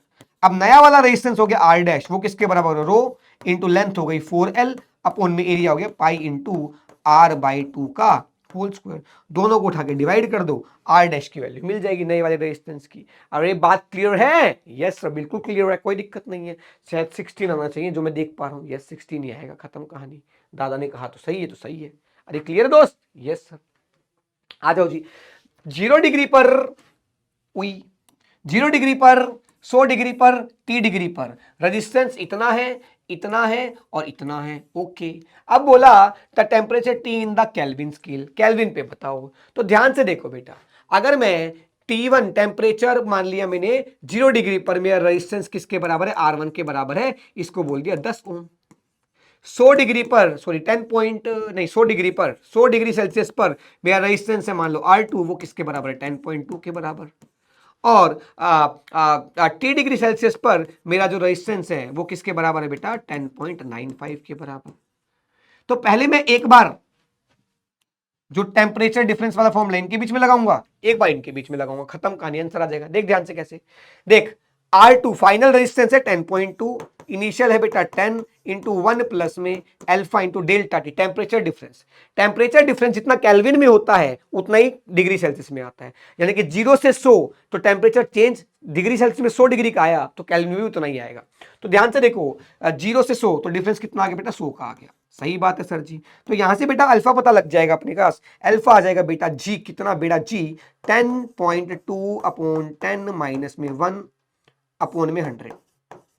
ये आ गया अल्फा की वैल्यू, किसकी वैल्यू बेटा, अल्फा की वैल्यू। बहुत बढ़िया, शानदार। तो किसके बराबर आ गया बेटा, 10.2 में से 10 गया तो 0.2 बचा, 0.2 अपॉन में 1000, ये किसके बराबर आ गया बेटा, अल्फा के बराबर आ गया। सही बात है, अल्फा की वैल्यू पता लग गई। अब इसके और इसके बीच में क्या लगा दो, वही फॉर्मूला लगा दो। अब बस ये है कि जब आप डिफरेंस लोगे तो एक टेम्परेचर तो 0 डिग्री है तो 80 डिग्री में आएगा, तो टी की वैल्यू निकलेगी वो डिग्री में आ जाएगी, उसको केल्विन में कन्वर्ट कर देना, आपके पास आंसर मिल जाएगा, खत्म कहानी, आंसर। ठीक है बेटा, यस। आगे देखो, रेजिस्टेंस ऑफ द वायर 2 3 2 इतना टेम्परेचर कोफिशिएंट ऑफ द, ये आप होमवर्क के रूप में करोगे। एक फाइनल टेम्परेचर मान लो, एक इनिशियल मान लो, आंसर आ जाएगा बेटा। क्या मेरी बात क्लियर है, यस। आगे बढ़ते हैं बेटा, बहुत बढ़िया, शानदार, अति उत्तम। थोड़ा आगे बढ़ जाते हैं बेटा। देखिए, कॉम्बिनेशन ऑफ रेजिस्टेंस की बात करें तो आपको पता है दो टाइप के कॉम्बिनेशन होते हैं, एक तो सीरीज कॉम्बिनेशन, एक पैरेलल कॉम्बिनेशन। सीरीज कॉम्बिनेशन में क्या होता है बेटा आपके पास कि रेजिस्टेंस एंड टू एंड जुड़े होते हैं, मतलब एक रेजिस्टेंस का एक कोना दूसरे रेजिस्टेंस के एक कोने से जुड़ा होता है, फिर वो दूसरा रेजिस्टेंस का दूसरा कोना किसी तीसरे रेजिस्टेंस से जुड़ा होगा, तो तीसरा रेजिस्टेंस का दूसरा कोना जो है वो चौथे रेजिस्टेंस से जुड़ा होगा, ऐसे एक के बाद एक के बाद एक लाइन में ऐसे हाथ पकड़ के जुड़े हुए हैं। क्या मेरी बात क्लियर है क्या, this is combination, series combination. Series combination में क्या सेम होता है बेटा, करंट सेम होता है। अगर 4 रेजिस्टेंस सीरीज में है तो चारों में क्या सेम होगा बेटा, आपके पास करंट सेम होगा। क्या सेम होगा बेटा, आपके पास करंट सेम होगा। तो जो आर इक्विवेलेंट की वैल्यू होती है किसकी बेटा, आर इक्विवेलेंट की, वो किसके बराबर आती है, R1 plus R2 plus R3 plus R4 up to so on, जितने भी रेजिस्टेंस है वो जोड़ दीजिएगा।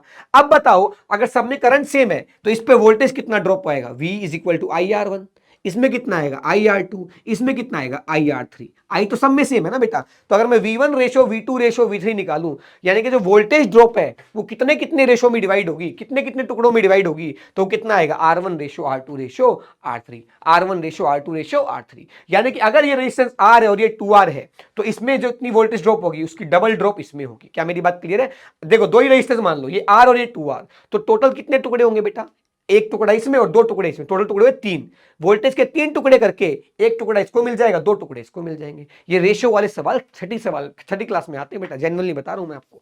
आगे देखते हैं बेटा, पैरेलल का मतलब होता है बेटा जब रेजिस्टेंस के दोनों एंड क्या हो बेटा आपके पास कॉमन हो, तो जब भी पैरेलल में जुड़े होते हैं तो क्या सेम होता है बेटा, आपको वोल्टेज सेम होता है। वोल्टेज सेम है तो डिवाइड क्या होता है बेटा, करंट। मान लो 2 रेजिस्टेंस थे, करंट आ रहा था I, तो वो I1 और I2 में डिवाइड हो गया आपके पास। अब आपको पता है इसमें वोल्टेज कितना होगा, I1 इंटू R1, इसमें कितना होगा I2 इंटू R2। तो I1 R1 और I2 R2 तो बराबर होंगे, क्यों, क्योंकि वोल्टेज तो सेम है। तो बेटा I1 रेशो I2 किस में डिवाइड होगा बेटा, 1/R1 रेशो 1/R2 में डिवाइड हो जाएगा।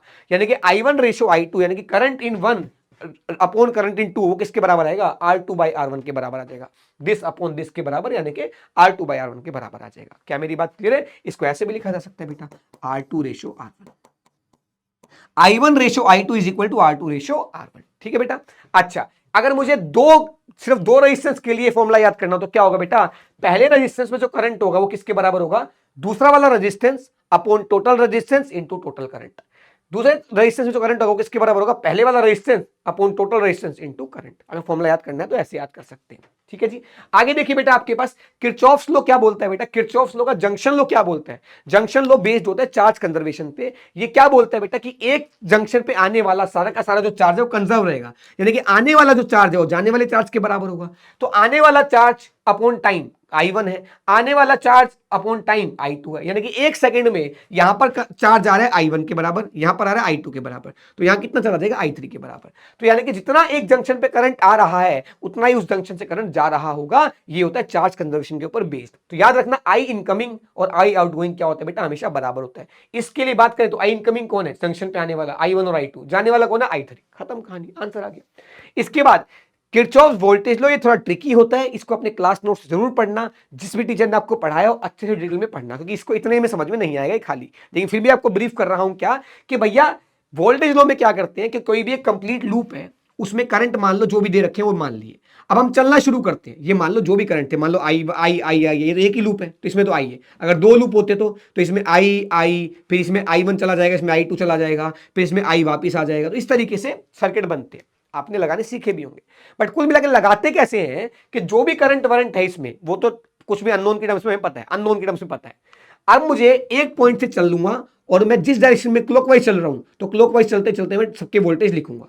तो यहां से यहां गया तो छोटे से बड़े डंडे पे गया तो प्लस E1, VA तो वोल्टेज यहां का था, यहां का कितना हो जाएगा? VA plus E1। अब रेजिस्टेंस में करंट की डायरेक्शन में यही तो चल रहे हम, तो बेटा वोल्टेज क्या होता है? ड्रॉप होता है, तो माइनस IR1। इस तरफ चले तो यहां का यहां ड्रॉप कितना आ जाएगा? IR2 का। यहां से यहां कूदेंगे तो बड़े डंडे पर इतना है तो उसका और कम हो जाएगा, तो E2 कम हो गया, माइनस E2। यहां से यहां गए तो और कम हो गया, यहां से यहां गए बड़े से छोटे डंडे पे गए तो और कम हो गया, फिर यहां से यहां गए तो करंट की डायरेक्शन में चल रहे हैं, हम चल भी ऐसे रहे, करंट एक्चुअल में है भी ऐसे, तो वोल्टेज और ड्रॉप हो गया कितना? Minus IR4। इसको मैं स्पेशली बोल रहा हूं, इसको अपनी क्लास नोट से ही पढ़ना, खाली ऐसे काम नहीं चलेगा, नहीं तो ये सवाल नहीं हो पाएंगे। किरचॉफ वोल्टेज लॉ की जंक्शन तो फिर भी हो जाएंगे, वोल्टेज वाला थोड़ा टफ रहता है। इसके बाद बेटा अगर मैं बात करूं सिमेट्री की, तो आपके पास ये बहुत इंपॉर्टेंट है बेटा। कई बार सर्किट इतना गंदा होता है कि हमें समझ नहीं आता कि सीरीज लगाएं पैरेलल लगाएं, तो सिमेट्री का कई बार कॉन्सेप्ट आता है। मिरर सिमेट्री क्या होती है? मान लो आपको ए और बी दो पॉइंट के बीच में वो लगाना है, कुछ रेजिस्टेंस निकालना है, तो ए और बी को ज्वाइन करके एक डॉटेड लाइन बना दो। अगर आपको उसके परपेंडिकुलर बाइसेक्टर के इस तरफ और इस तरफ क्या है? सेम दिख रहा है, तो वो कौन सी सिमेट्री कहलाती है बेटा? Mirror symmetry. देखो ध्यान से, इफ अप्लाइड अलोंग, ये सिमेट्री कौन सी है? जब हम किसके अलोंग अप्लाई कर रहे हैं बेटा? परपेंडिकुलर बाइसेक्टर, यानी कि जो ए बी लाइन है, ए बी लाइन कौन सी? जिसके अलोंग हमें नेट रेजिस्टेंस निकालना है, उसके परपेंडिकुलर बाइसेक्टर वाली जो लाइन है, उसके इधर और इधर माल मसाला सेम दिखाई दे रहा है, इसका मतलब कौन सी सिमेट्री बेटा? मिरर सिमेट्री है। ये पता लग गया कि मिरर सिमेट्री है, तो क्या फायदा होगा बेटा इसका? We can remove resistance and junction. अगर उस मिरर सिमेट्री पर कोई रेजिस्टेंस, पूरा का पूरा कोई रेजिस्टेंस आ रहा है तो उसको हटा सकते हैं। पूरा रेजिस्टेंस मतलब दोनों एंड उस रेजिस्टेंस के आ रहे हैं, तो या फिर कोई बहुत सारी जंक्शन बन रही है तो उसको हटा सकते हैं, हटा के मतलब ऊपर नीचे ज्वाइन कर सकते हैं। समझ में आ जाएगा क्वेश्चन के थ्रू। उसके बाद बेटा अगर हम बात करें, point on the line of symmetry are equipotential, यानी कि जितने भी पॉइंट्स उस लाइन पर लाई करेंगे, जो मिरर सिमेट्री वाली लाइन है, उस पर हर एक पॉइंट का पोटेंशियल क्या होगा बेटा? सेम होगा। आगे आता है फोल्डिंग सिमेट्री। फोल्डिंग सिमेट्री का मतलब होता है जिस ए और बी के along net resistance find out करना है, उस लाइन को ज्वाइन कर दिया। अब उस लाइन को के नीचे और ऊपर अगर फोल्ड करने के बाद सेम दिखाई दे रहा है, यानी कि जिस लाइन के अलोंग हमें नेट रेजिस्टेंस फाइंड आउट करना है, उसी लाइन के ऊपर और नीचे, अब क्या परपेंडिकुलर बाइसेक्टर नहीं है, उसी लाइन के ऊपर और नीचे या उसी लाइन के दाएं बाएं क्या है? बराबर दिख रहा है, तो वो कौन सी सिमेट्री? फोल्डिंग सिमेट्री है। फोल्डिंग सिमेट्री में क्या होता है बेटा? उसको फोल्ड कर दो, एक के ऊपर एक रेजिस्टेंस आएगा तो वो पैरेलल में कनेक्ट माना जाएगा। किस में माना जाएगा? पैरेलल में कनेक्ट माना जाएगा। तो ध्यान से देखिए बेटा, जैसे यहां पे मैं बात करता हूं, मुझे ए और बी के इन दोनों के नेट रेजिस्टेंस निकालना था, तो देखो ये ए और बी को ज्वाइन करने वाली लाइन बनाई, क्या इसके नीचे और ऊपर सेम है क्या? नहीं, यहां 2 आ रहे, यहां आ रहे, तो फोल्डिंग सिमेट्री तो नहीं है। जिसके अलोंग हमें निकालना है, उसके परपेंडिकुलर बाइसेक्टर वाली लाइन के इस तरफ और इस तरफ देखो सेम है कि नहीं है? आर आर 2R 2R, यानी कि ये मिरर सिमेट्री है। मिरर सिमेट्री है बेटा, तो जो ये लाइन है, इस लाइन पर एक रेजिस्टेंस पूरा पूरा आ रहा है, ये दोनों पॉइंट इसी लाइन पे आ रहे हैं, तो इसको हटा सकते हैं। या फिर ये समझो कि एक जो लाइन ऑफ सिमेट्री है उस पर दोनों पॉइंट क्या होंगे? इक्विपोटेंशियल होंगे। तो अगर इस लाइन पर दोनों पॉइंट आ रहे हैं तो दोनों इक्विपोटेंशियल हैं, तो यानी कि इसका कोई लॉजिक ही नहीं रहा, यहाँ पे कोई करंट नहीं होगा, है ना, क्योंकि वी क्या डेल्टा वी कितना हो जाएगा? 0 हो जाएगा। तो इसको उखाड़ के फेंक दो, तो नेट रेजिस्टेंस अब तो निकल जाएगा ना बेटा, R और R 2R 2R और 2R 4R। 2R और 4R पैरेलल में हो जाएंगे, आंसर आ जाएगा आपके पास। क्या मेरी बात क्लियर है? फायदा हो गया इसका। इसके बाद यहां देखो, जैसे ये ए और बी है, तो ए और बी को ज्वाइन करने हुए एक लाइन बना दी। अब देख, इसके नीचे और इसके ऊपर सब कुछ सेम है कि नहीं है? सर सेम है। तो ये कौन सी सिमेट्री कहलाएगी बेटा? Folding symmetry. फोल्डिंग सिमेट्री का फायदा क्या है बेटा? इस पूरे के पूरे सर्किट को ऊपर ले जाओ तो आर और आर कितना हो जाएगा बेटा? r/2। ये आर और आर r/2, मत सॉरी, ये वाला आर और ये वाला r/2, ये वाला आर, ये वाला आर r/2, ये वाला आर, ये वाला आर r/2, ये वाला आर, ये वाला आर r/2। ये आर और ये आर तो एक एक बार ही है, ये फोल्ड होकर थोड़ी दोबारा आए हैं, ये उतनी है, तो ये आर और ये आर बचेगा। तो ये जो पूरा सर्किट है नीचे का वो हटके क्या बनेगा? यहां पर r/2, यहां पर r/2, यहां पर r/2, यहां पर r/2, यहां पर r/2 और यहां पर आर और आर। ठीक है, फिर नई सिमेट्री ढूंढ लो अगर जरूरत पड़े तो। उसके बाद आप चाहे मिरर सिमेट्री लगा देना। मिरर सिमेट्री आते ही देख, अब इसको भूल जा, अब यहां मिरर सिमेट्री आ गया तो ये जंक्शन है, इस जंक्शन को ऊपर ऐसे ऐसे ऐसे ज्वाइन कर दे, जंक्शन को रिमूव कर सकते हैं बस इसलिए। तो ये जंक्शन को ऐसे करने की बजाय ऐसे कर दियो, तेरे पास सारे आंसर आ जाएंगे। अरे बात क्लियर है? तो ये आपका होमवर्क है, अच्छे से सॉल्व करके देखना है ये। लेकिन ये सर्किट प्रॉब्लम सारी की सारी आपको क्लास के नोट से पढ़नी पड़ेगी बेटा, तभी आपको ये समझ में आएगा। ये मजबूरी है इस चैप्टर की कि खाली माइंड मैप पढ़ के फॉर्मुला बेस्ड सवाल तो मैं सारे करा दूंगा, तेरे को सब कुछ करा दूंगा, लेकिन ऑब्वियस सी बात है भाई साहब, जेई है ये। अगर जेई की तैयारी 1.5 घंटे के अंदर ही हो जाती बेटा तो सारी दुनिया 1.5 घंटे के अंदर सारे चैप्टर पढ़ लेती। बट हाँ ये है कि बेस्ट माइंड मैप दूंगा, इससे डिटेल नहीं मिलेगा तेरे को, बस ये पक्का है। आ जाइए आगे बढ़ते हैं बेटा। आगे देखें, इसके बाद क्यूब प्रॉब्लम में बेटा पूरा डेरिवेशन भी होता है, बट मैं तुम्हें समझा रहा हूं। अगर एक क्यूब के हर एज पर रेजिस्टेंस लगा हुआ है और सेम रेजिस्टेंस लगा हुआ है, तो बेटा अगर मैं किसी भी एज के अराउंड पूछूं नेट रेजिस्टेंस, एज मतलब जैसे ये 4 और 3 क्या है, 4 और 5 क्या एज है, 4 और 1 क्या एज है, 4 और 3 क्या एज है, 4 और 2 क्या एज है, 1 और 2 क्या एज है। एज मतलब ये साइड है ना, तो ये जो साइड्स है ये एज है। तो किसी एज के अराउंड, मान लो मैंने पूछा कि इस पूरे क्यूब का नेट रेजिस्टेंस बताओ 1 और 4 के बीच में, तो नहीं कि एज के बीच में पूछ रहा हूं। मैंने पूछा इस पूरे क्यूब का नेट रेजिस्टेंस बताओ 7 और 8 के बीच में, यानी कि एज के बीच में पूछ रहा हूं। तो एज के बीच में फॉर्मूला आएगा बेटा 7/12R। अगर मैं तुमसे पूछूं आप नेट रेजिस्टेंस बताओ 6 और 7 के बीच में, तो 6 और 7 क्या है बेटा? 6 और 7 फेज डायगोनल है। क्या है बेटा? Phase diagonal. मैं पूछूं कि नेट रेजिस्टेंस बताओ 3 और 8 के बीच में, तो 3 और 8 क्या है बेटा? आपके पास कुल मिला के फेज डायगोनल है। तो फेज डायगोनल के अराउंड पूछा जाए तो 3/4 R के बराबर होगा। सेम टू सेम मैं पूछूं बॉडी डायगोनल के बाद, तो बॉडी डायगोनल के लिए पूछूं बेटा, तो बॉडी डायगोनल के लिए देखो, जैसे मैं बोलूं 1 और 7 के बीच में, ये 1 और 7 क्या है बेटा? एक इधर है कमरे के, एक आखिरी में उधर, ये बॉडी डायगोनल है। इधर और इधर इनके बीच में पूछूं नेट रेजिस्टेंस, तो वो कितना होगा बेटा आपके पास? 5/6R। ये फॉर्मूला याद रखना। R क्या है बेटा? जितने भी सेम रेजिस्टेंस है उसका कोई भी एक रेजिस्टेंस R। अगर ये सारे 2R 2R 2R 2R होते तो यहाँ पे 2R पुट कर देते, और तो क्या ही है। ठीक है, याद रखना बेटा, ये वाला फॉर्मूला बहुत इंपॉर्टेंट है। चलिए जी, आज अब इस पे सवाल कर लेते हैं। आओ दोस्तों, सवाल देखिए, बहुत बढ़िया बढ़िया, आ जाओ।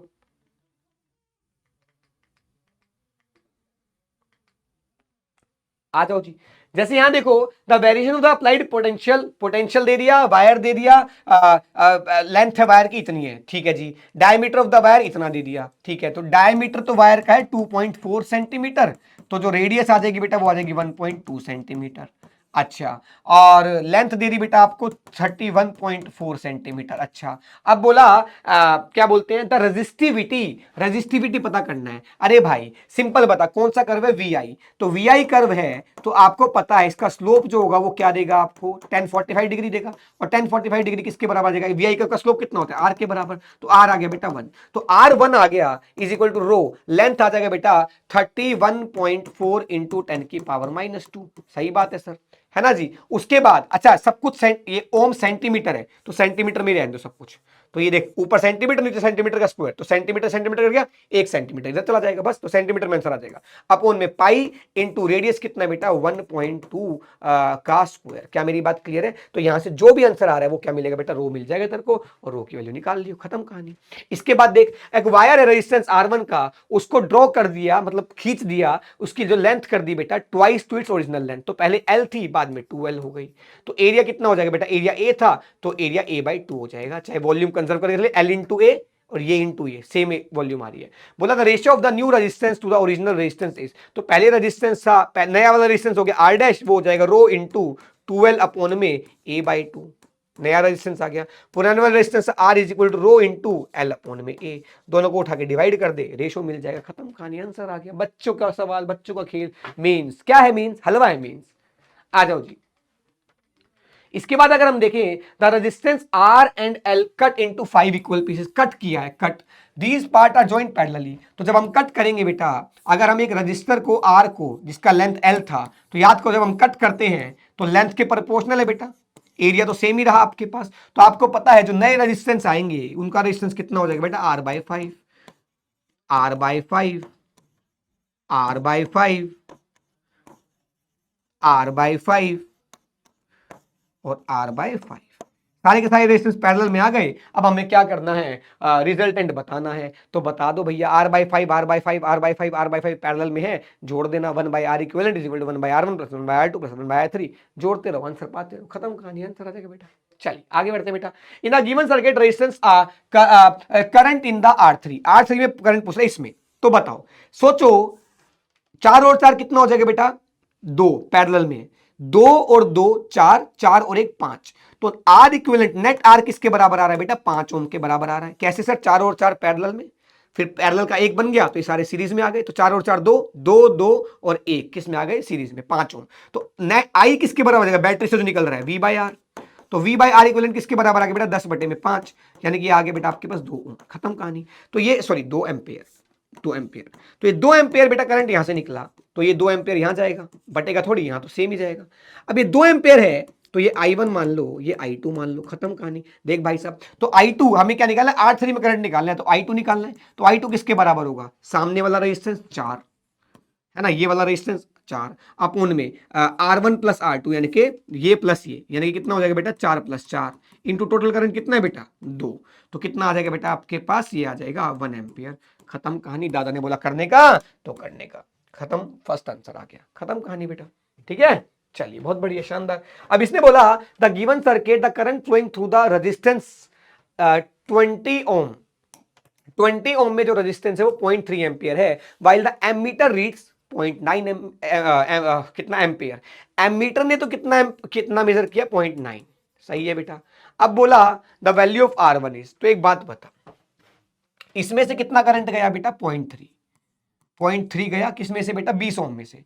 तो इसमें वोल्टेज कितना आ जाएगा बेटा, यहाँ पे V is equal to I R, तो V किसके बराबर है बेटा, 0.3 इंटू 20 किसके बराबर आ गया बेटा आपके पास, 20 इंटू ये 6 आ गया, तो ये 6 है तो यहाँ पर भी तो 6 ही आएगा, तो ये 6 वोल्ट क्या आ गया, पोटेंशियल डिफरेंस आ गया, है ना जी, बिल्कुल सही बात है। ये भी कितना आ गया, 6 वोल्ट आ गया, सही बात है। तो इसमें I किसके बराबर आएगा, तो सर इसमें I आ जाएगा I1, तो I1 किसके बराबर आ गया, 6 बाई में 15, सही बात है सर जी, 2 बाई में 5, सही बात है सर जी, 0.4, कितना आ गया, 0.4, यही आएगा ना बेटा, यस। तो बताओ ध्यान से, 0.4 करंट ये है, 0.3 करंट ये है, तो 0.4 और 0.3 0.7, 0.7 और यहां पर जा कितना रहा है, 0.9, तो यहां पे कितना आया होगा, 0.2 आया होगा, कितना आया होगा बेटा, 0.2 आया होगा, खत्म कहानी, आंसर आ गया, कितना आ गया बेटा, 0.2।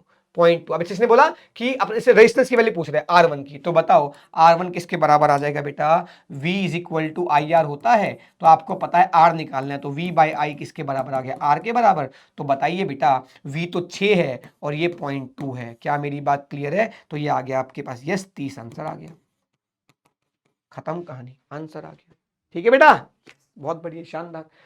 ये क्या है बेटा, लैडर प्रॉब्लम होती है, क्या होती है, इस लैडर भी नहीं है खैर। ये क्या है बेटा, equivalent resistance of the following network पूछ रहा है, ए और बी के बीच में इक्विवेलेंट रेजिस्टेंस पूछ रहा है बेटा, बहुत बढ़िया, शानदार। ध्यान से देख बेटा, इस रेजिस्टेंस का तो कोई लॉजिक ही नहीं, क्यों, क्योंकि तो ये शॉर्ट सर्किट कर दिया, प्लेन वायर से जोड़ने का मतलब क्या होता है, शॉर्ट सर्किट करना, तो इसका तो कोई मतलब ही नहीं रहा, सही बात है। अब देख, ये रेजिस्टेंस और एक ये वाला रेजिस्टेंस, इसके जो दोनों पॉइंट है ये सेम ही जगह तो जुड़े हुए हैं, 2 और 2 किस में आ गए, पैरेलल में, तो यहां पे ये बन जाएगा बेटा, ये 2 और ये 2 पैरेलल में, देख बेटा ये पूरा का पूरा एक ही तो है, ये ऐसे ही तो जुड़ा हुआ है, तो 2 और 2 आ गए, 1 ओम हो गया, 1 और 2 यहां बचे, उसके बाद यहां पे है 3 ओम, ठीक है जी, फिर यहां पर, फिर यहां पर, फिर यहां पर 3 ओम, कुछ ऐसे ही है, और फिर यहां पर ए और यहां पर बी, यस। अब बता 2 और 3 किस में आ गए बेटा आपके पास, सीरीज में, तो ये कितना बन गया बेटा, 3 और 3, मतलब 2 और ये 3। अब 3 और 3 किस में आ गए बेटा आपके पास, पैरेलल में, तो ये हो जाएगा बेटा 3/2, कितना हो जाएगा, 3/2, ये 3/2 और ये 3 किस में है, पैरेलल में, तो आंसर कितना आ जाएगा बेटा, 3/2 इंटू 3 प्लस में 3/2 प्लस में 3, तो आंसर आ गया बेटा 9/2 अपोन में ये कितना आ जाएगा बेटा, 9/2 आएगा क्या, 3 दूनी 6, 9/2 ही तो आ रहा है, यस 9/2। तो आंसर कितना आ गया बेटा, 1 ओम आंसर आ गया। कितना आंसर आ गया, 1 ओम आंसर आना चाहिए, yes 1 is the correct option. ठीक है बेटा, बहुत बढ़िया, शानदार, अति उत्तम, वाह वाह, ओहो। आ जाइए जी, आगे बढ़े बेटा। चलिए ये सारे बेटा, जैसे यहां पर देखो the equivalent resistance between A and B, A और बी के बीच में पूछा, तो ए और बी को ज्वाइन कर दिया सिमेट्रिसिटी ढूंढने के लिए, बड़ा सा सर्किट दिख रहा है। तो देख ए और बी को ज्वाइन करते ही तो दिखाई दे रहा है कि नीचे वाला 2 8 सर नहीं है सेम, तो बिल्कुल सही बात है, नहीं है सेम, सेम तो नहीं है सर। लेकिन और देखते हैं ध्यान से, यहां पर भी कोई सेम सिमेट्री तो है ही नहीं बेटा। तो ध्यान से देख, अगर मैं ए और बी, ए से मेरा करंट गया और बी से निकल के आएगा, तो बताओ जब ये बटेगा तो यहां पे करंट गया वही यहां पे आएगा, तो ये 1.5 और ये 2 किस में आ गए बेटा, सीरीज में। तो ये 1.5 और 0.5 2 हो गए, ये 2 और 12 पैरेलल में आ जाएंगे। फिर यहां पे भी ऐसे ही होगा, 1 और 2 किस में, सीरीज में, और ये 2 और 6 पैरेलल में, तो ये एक बन जाएगा। ये तीनों मिलके एक बन गए, ये तीनों मिलके एक बन गए। अब सिर्फ एक डब्बा बना, एक रेजिस्टेंस से ऐसे ऐसे ऐसे, उसके बाद थोड़ी सिमेट्रिसिटी अगर लगे तो ढूंढ लेना, नहीं तो और चीज चेक कर लेना। तो थोड़ा सा प्रैक्टिस आपको करनी पड़ेगी बेटा, यहाँ पर समय कम है तो लेंदी बहुत ज्यादा लेक्चर हो जाएगा, वो मैं आपके लिए नहीं चाह रहा हूँ। ठीक है, चलिए आइए आगे देखते हैं बेटा कुछ टॉपिक को। कहां तक पढ़ लिया हमने, यहां तक पढ़ लिया था। इसके बाद बात करते हैं बेटा डिस्चार्जिंग स्टेट की। तो अगर बैटरी जो है, बैटरीज के बारे में बात करें बेटा, सेल्स के बारे में, बैटरीज के बारे में, तो याद रखना बेटा, अगर आपके पास जो बैटरी है, बैटरी से करंट निकल रहा है, अभी तक हम बैटरी बोलते हैं कि बैटरी वी वोल्ट की, तो वी पोटेंशियल डिफरेंस देगी, नहीं, बैटरी का जो खुद का पोटेंशियल होता है, यानी कि उसका खुद का पोटेंशियल बोलते हैं ईएमएफ, मतलब जिसकी उसकी खुद की कैपेसिटी कितनी है।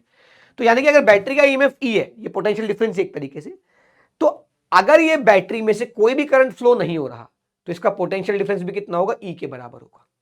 पर अगर बैटरी के अंदर करंट जा रहा है या बैटरी से निकल रहा है, यानी कि बैटरी के अगर पॉजिटिव एंड से निकल रहा है करंट, इसका मतलब डिस्चार्जिंग स्टेट है। डिस्चार्जिंग स्टेट में पोटेंशियल डिफरेंस किसके बराबर होगा बेटा, E minus I R, I into small R, यानी कि इंटरनल रेजिस्टेंस के बराबर। और अगर आपके पास चार्जिंग स्टेट है बैटरी की, यानी कि बैटरी के पॉजिटिव एंड के अंदर करंट जा रहा है, यानी कि बैटरी चार्ज हो रही है।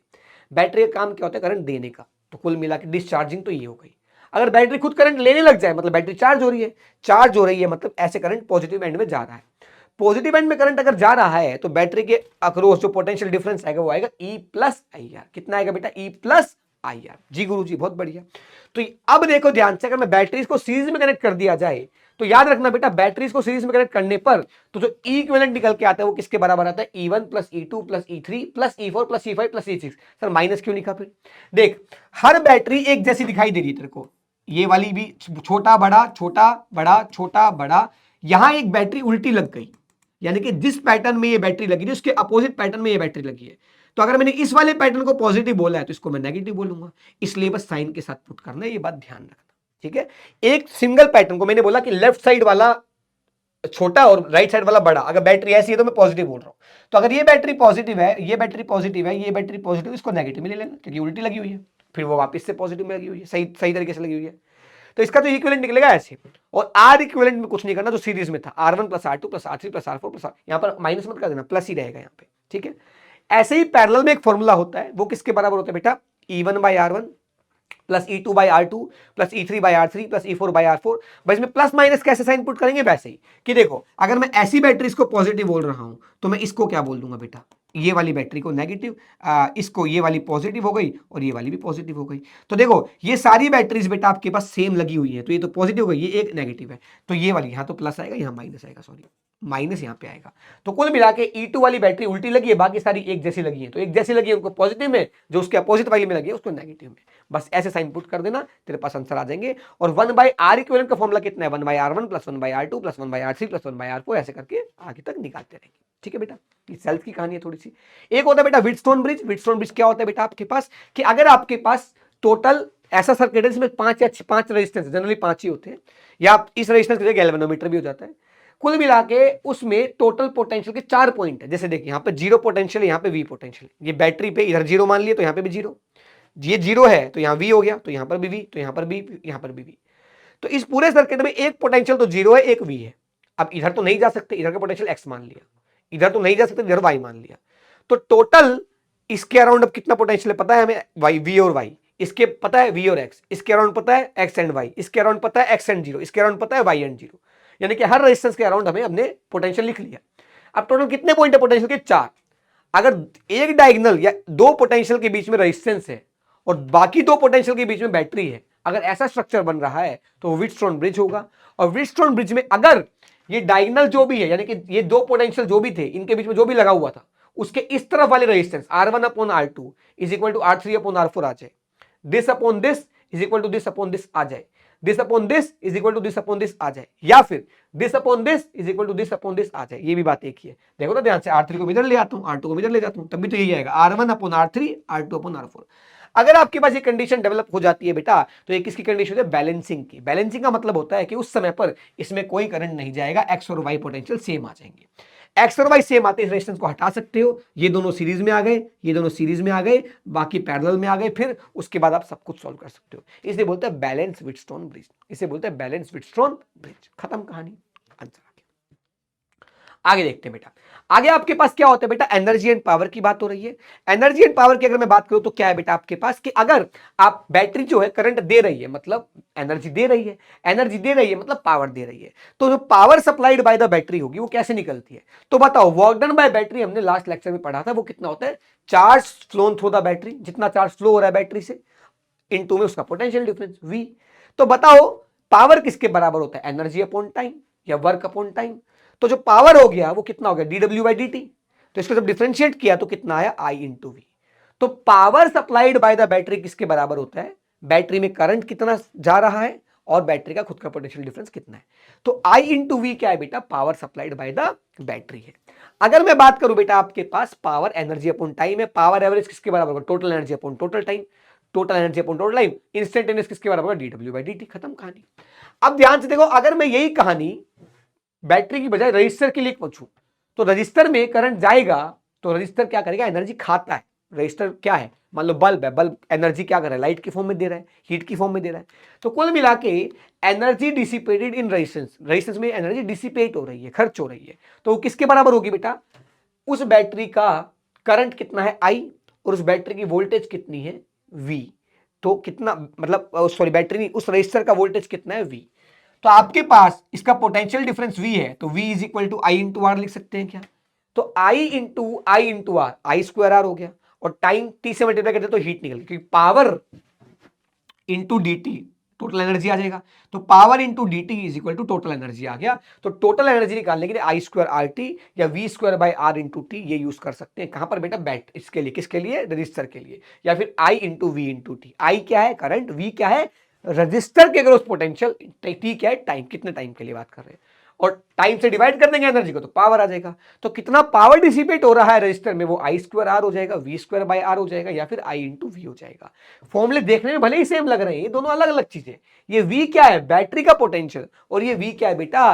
Potential drop across the register. ये आई क्या है? उस रजिस्टर में जाने वाला करंट जिसमें से हम पावर निकाल रहे हैं, और ये आई क्या है बेटा? बैटरी में जाने वाला करंट। क्या मेरी बात क्लियर है? सही है, अच्छा, बहुत बढ़िया, शानदार। इसके बाद बेटा चलो थोड़े से क्वेश्चन कर लेते हैं। आ जाओ आ जाओ आ जाओ, बहुत क्वेश्चन कर लिए भाई, थोड़े थोड़े मिक्स क्वेश्चन कर लेते हैं, जहां जहां मिलता रहेगा। देखो ध्यान से, effective resistance between A and B. अगर ए और बी के बीच में मुझे नेट रेजिस्टेंस निकालना है तो देख, ए और बी ये आ गया सर, बिल्कुल आ गया जी। देख ध्यान से, ऊपर और नीचे हर जगह क्या है बेटा? सेम है, तो इसको फोल्ड कर सकते हैं। इसको फोल्ड करते स्ट्रक्चर ऐसा बन जाएगा। देख, ये तो आर रहेगा, ये भी आर रहेगा, ये आर, ये आर, सही बात है। यहां पर ये आर और आर कितना हो गया? आर बाई टू हो गया। यस, ये आपके पास आर और आर कितना हो जाएगा? आर बाई टू हो जाएगा। ये आर और आर कितना हो जाएगा बेटा? आर बाई टू हो जाएगा, सही बात है। और यहां पर ये आर है और यहां पर ये आर है। अब बताओ, ये जो है ये बैलेंस व्हीटस्टोन ब्रिज बन रहा है कि नहीं बन रहा? देख ध्यान से, this upon this is equal to this upon this है, तो ये कट गया आपके पास। या फिर इसमें मिरर सिमेट्री ढूंढ लो, ये मिरर सिमेट्री है कि नहीं? देख, इसके इस तरफ और इसके इस तरफ सेम है कि नहीं है, तो ये हट गया आपके पास। ये हट गया तो ये आर बाई टू किस में आ गए? सीरीज में, आर हो गया। आर और आर किस में आ गए? पैरेलल में, तो 2R हो गया। तो ये जो नेट बना ये ऐसा बन गया आपके पास कि एक रेजिस्टेंस ऐसे, एक रेजिस्टेंस ऐसे R का, एक रेजिस्टेंस ऐसे 2R का, और एक रेजिस्टेंस फिर बाद में ऐसे बचेगा R का। तो R और R कितना हो जाएगा बेटा? 2R/3 हो जाएगा। तो आंसर आ जाएगा बेटा 2R/3।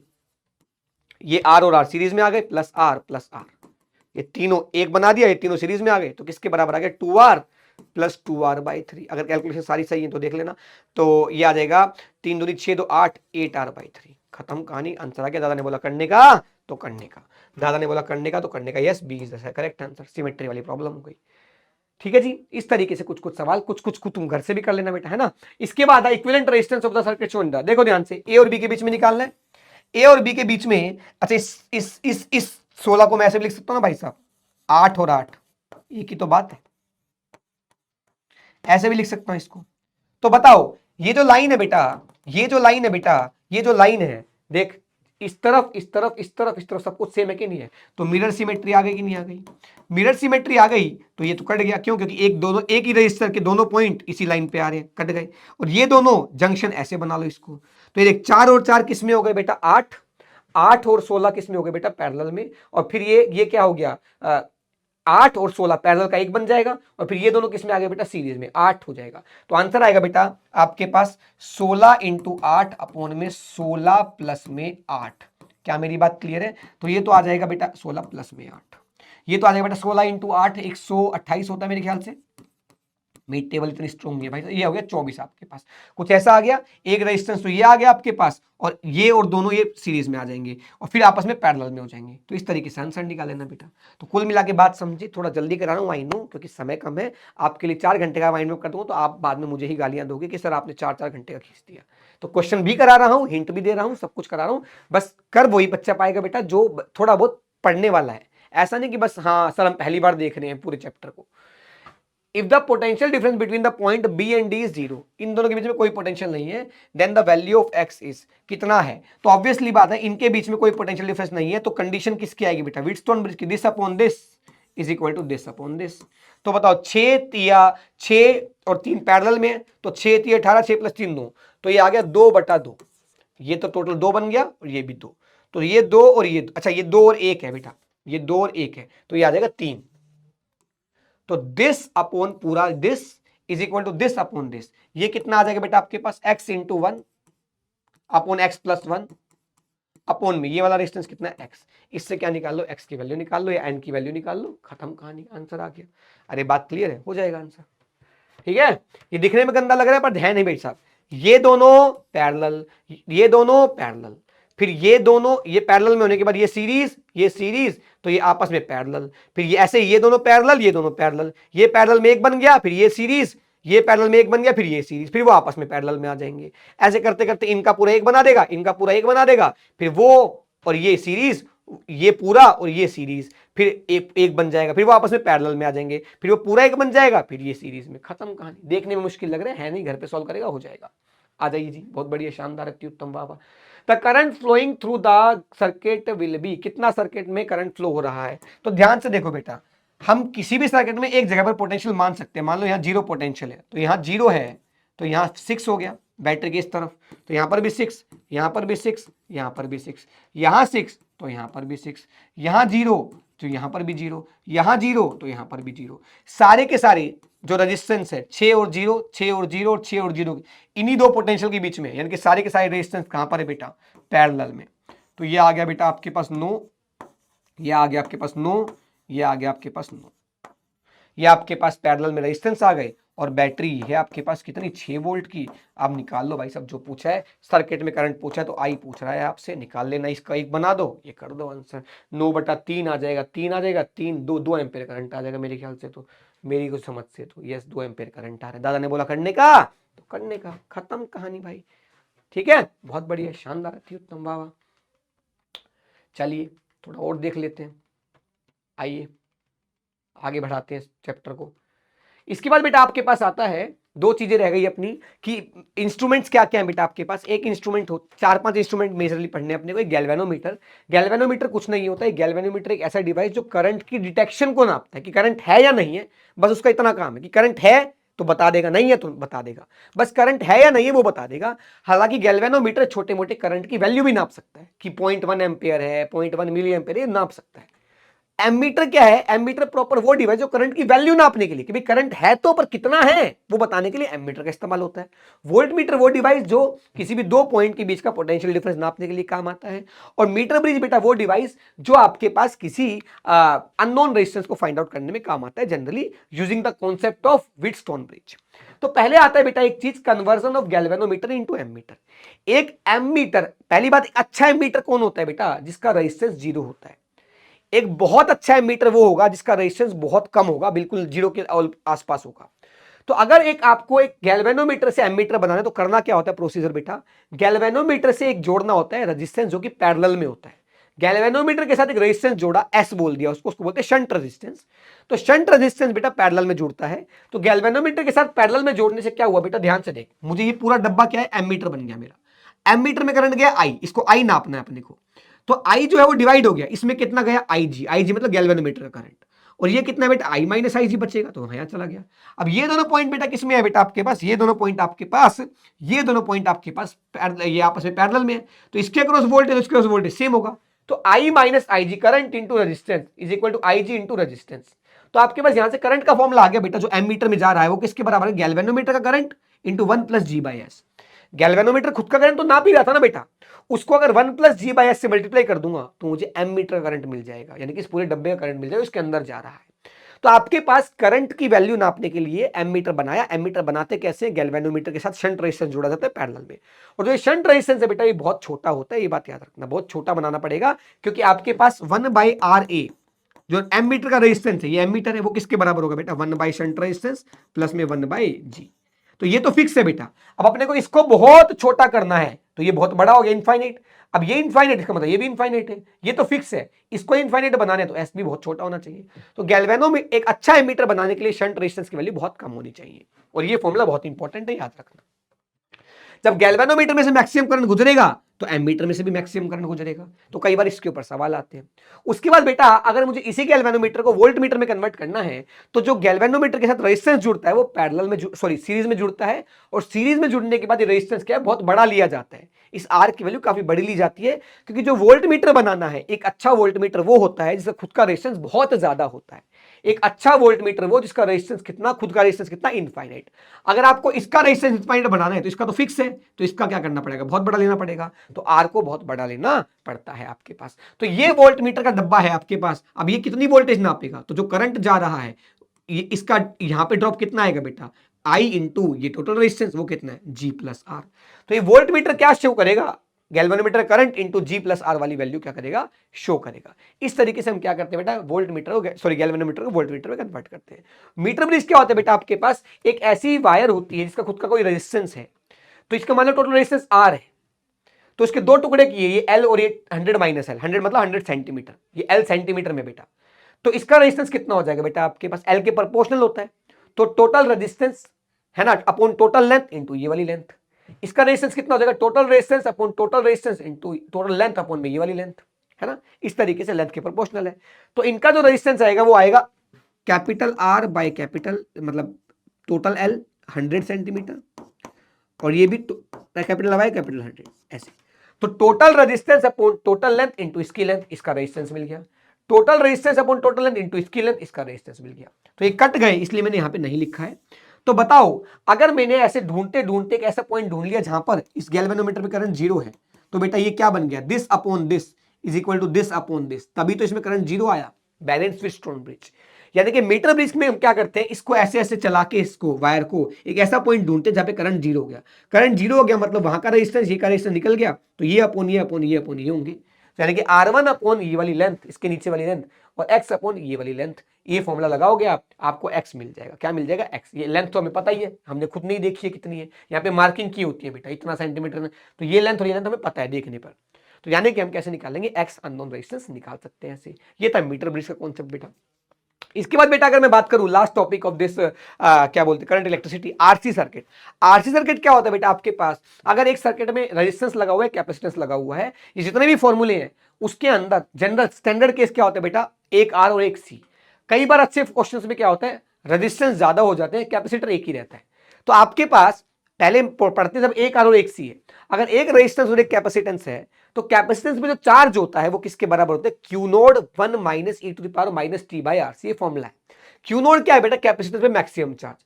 कैपेसिटेंस में मैक्सिमम चार्ज होता है जब सारी की सारी वोल्टेज कैपेसिटेंस को मिल जाए, तो वो किसके बराबर होगा, C into total voltage, V node है, तो ये मैक्सिमम चार्ज है, तो क्यू नोड की वैल्यू मिल गई। और ये चार्ज मैक्सिमम कब होता है बेटा, जब इनफाइनाइट टाइम होता है, मतलब 100% चार्ज कभी नहीं होता इनफाइनाइट टाइम पे, इनफाइनाइट तो कुछ है ही नहीं। अब टाउ बेटा किसके बराबर है, ये आरसी को मैंने टाउ बोल दिया, टाउ टाउ होता है बेटा टाइम कांस्टेंट, क्या होता है टाइम कांस्टेंट, तो आरसी सर्किट का टाइम कांस्टेंट होता है आर इंटू सी, ठीक है जी। अच्छा, जो वोल्टेज के लिए फॉर्मूला होगा वो V is equal to V naught 1 minus E to the power minus T by RC होता है।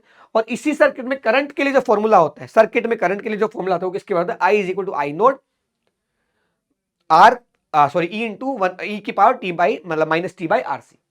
उसके बाद बेटा आपके पास क्या है, टाइम जीरो पर कैपेसिटर बेटा प्लेन वायर की तरह काम करते हैं। अगर मुझे पूछे कि इस सर्किट में करंट बताओ टाइम जीरो पर, तो इसको प्लेन वायर मान लो। तो सर्किट में रेजिस्टेंस है आर, वोल्टेज है वी, तो वी बाई आर क्या हो जाएगा, करंट हो जाएगा। जो टाइम इनफाइनाइट पर कैपेसिटेंस ओपन वायर की तरह काम करता है, यानी कि ये सर्किट ओपन हो गया, यहां से ये वायर ओपन हो गई, जो सर्किट ही ओपन हो गया, सर्किट ओपन हो गया तो करंट कितना हो जाएगा बेटा, जीरो। तो यानी कि हमेशा याद रखना, कैपेसिटेंस टाइम जीरो पर प्लेन वायर की तरह काम करती है और इनफाइनाइट टाइम पर ओपन वायर की तरह काम करती है। इसके चलते हम बहुत सारे सवाल नॉर्मली भी सॉल्व कर सकते हैं बिना फॉर्मूले के भी।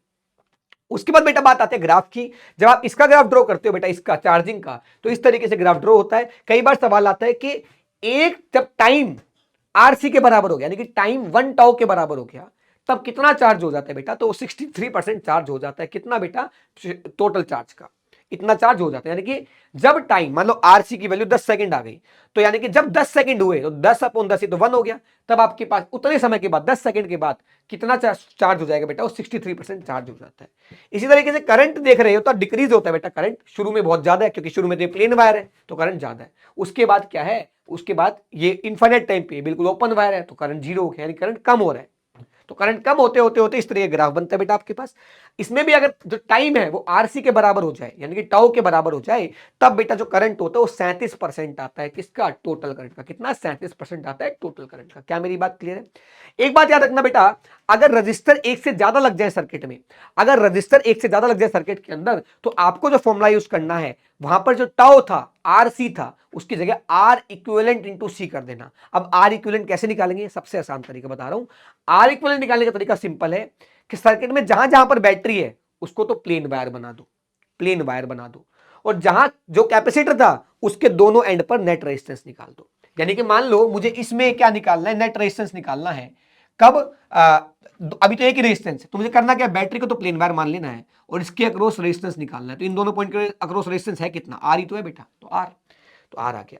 लेकिन ऐसे ही मान लो आपके पास यहां पर आर होता, यहां पर भी आपके पास मान लो आर होता, तो बताओ जरा ध्यान से, मैंने बोला बैटरी को प्लेन वायर मान लो, तो एक प्लेन वायर ऐसे हो गई पूरी, तो ये तो शॉर्ट सर्किट ही हो गया। अभी भी आर इक्विवेलेंट कितना है, आर के बराबर ही है। तो इस तरीके से आपको क्या करना पड़ेगा, सर्किट को मतलब जो अभी तक हमने पढ़ा उसको अप्लाई करना पड़ेगा। क्या कि आर की जगह आर इक्विवेलेंट ले लो। आर इक्विवेलेंट का मतलब क्या है, यहां पर कि सी के अगल बगल वाले दो पॉइंट है उसके अराउंड नेट रेजिस्टेंस निकालना है, और आपके पास जो क्या बोलते हैं बैटरी है उसको प्लेन वायर मान लो एक बार के लिए, और फिर नेट रेजिस्टेंस निकाल लो और फिर वही फॉर्मूले लगा दो जो है। सिंपल हो जाएंगे सवाल आपके लिए, ठीक है बेटा। बस ये था आपका बेटा चैप्टर। इसके अंदर कुछ क्वेश्चंस देख लेते हैं फटाफट से, है ना, अपने काम के जो लास्ट में जो हमने टॉपिक्स पढ़े उसके ऊपर बेस्ड। जैसे यहां पर देखो आपके पास, in the given circuit the wire joining point B and D the current in this wire is, इसमें वायर में करंट निकालना है बेटा आपको।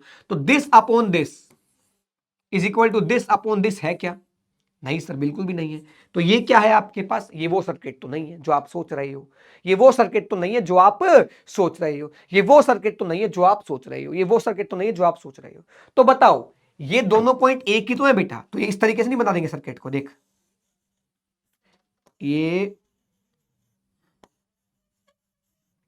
आ गया 1, ये आ गया 4, सही बात है।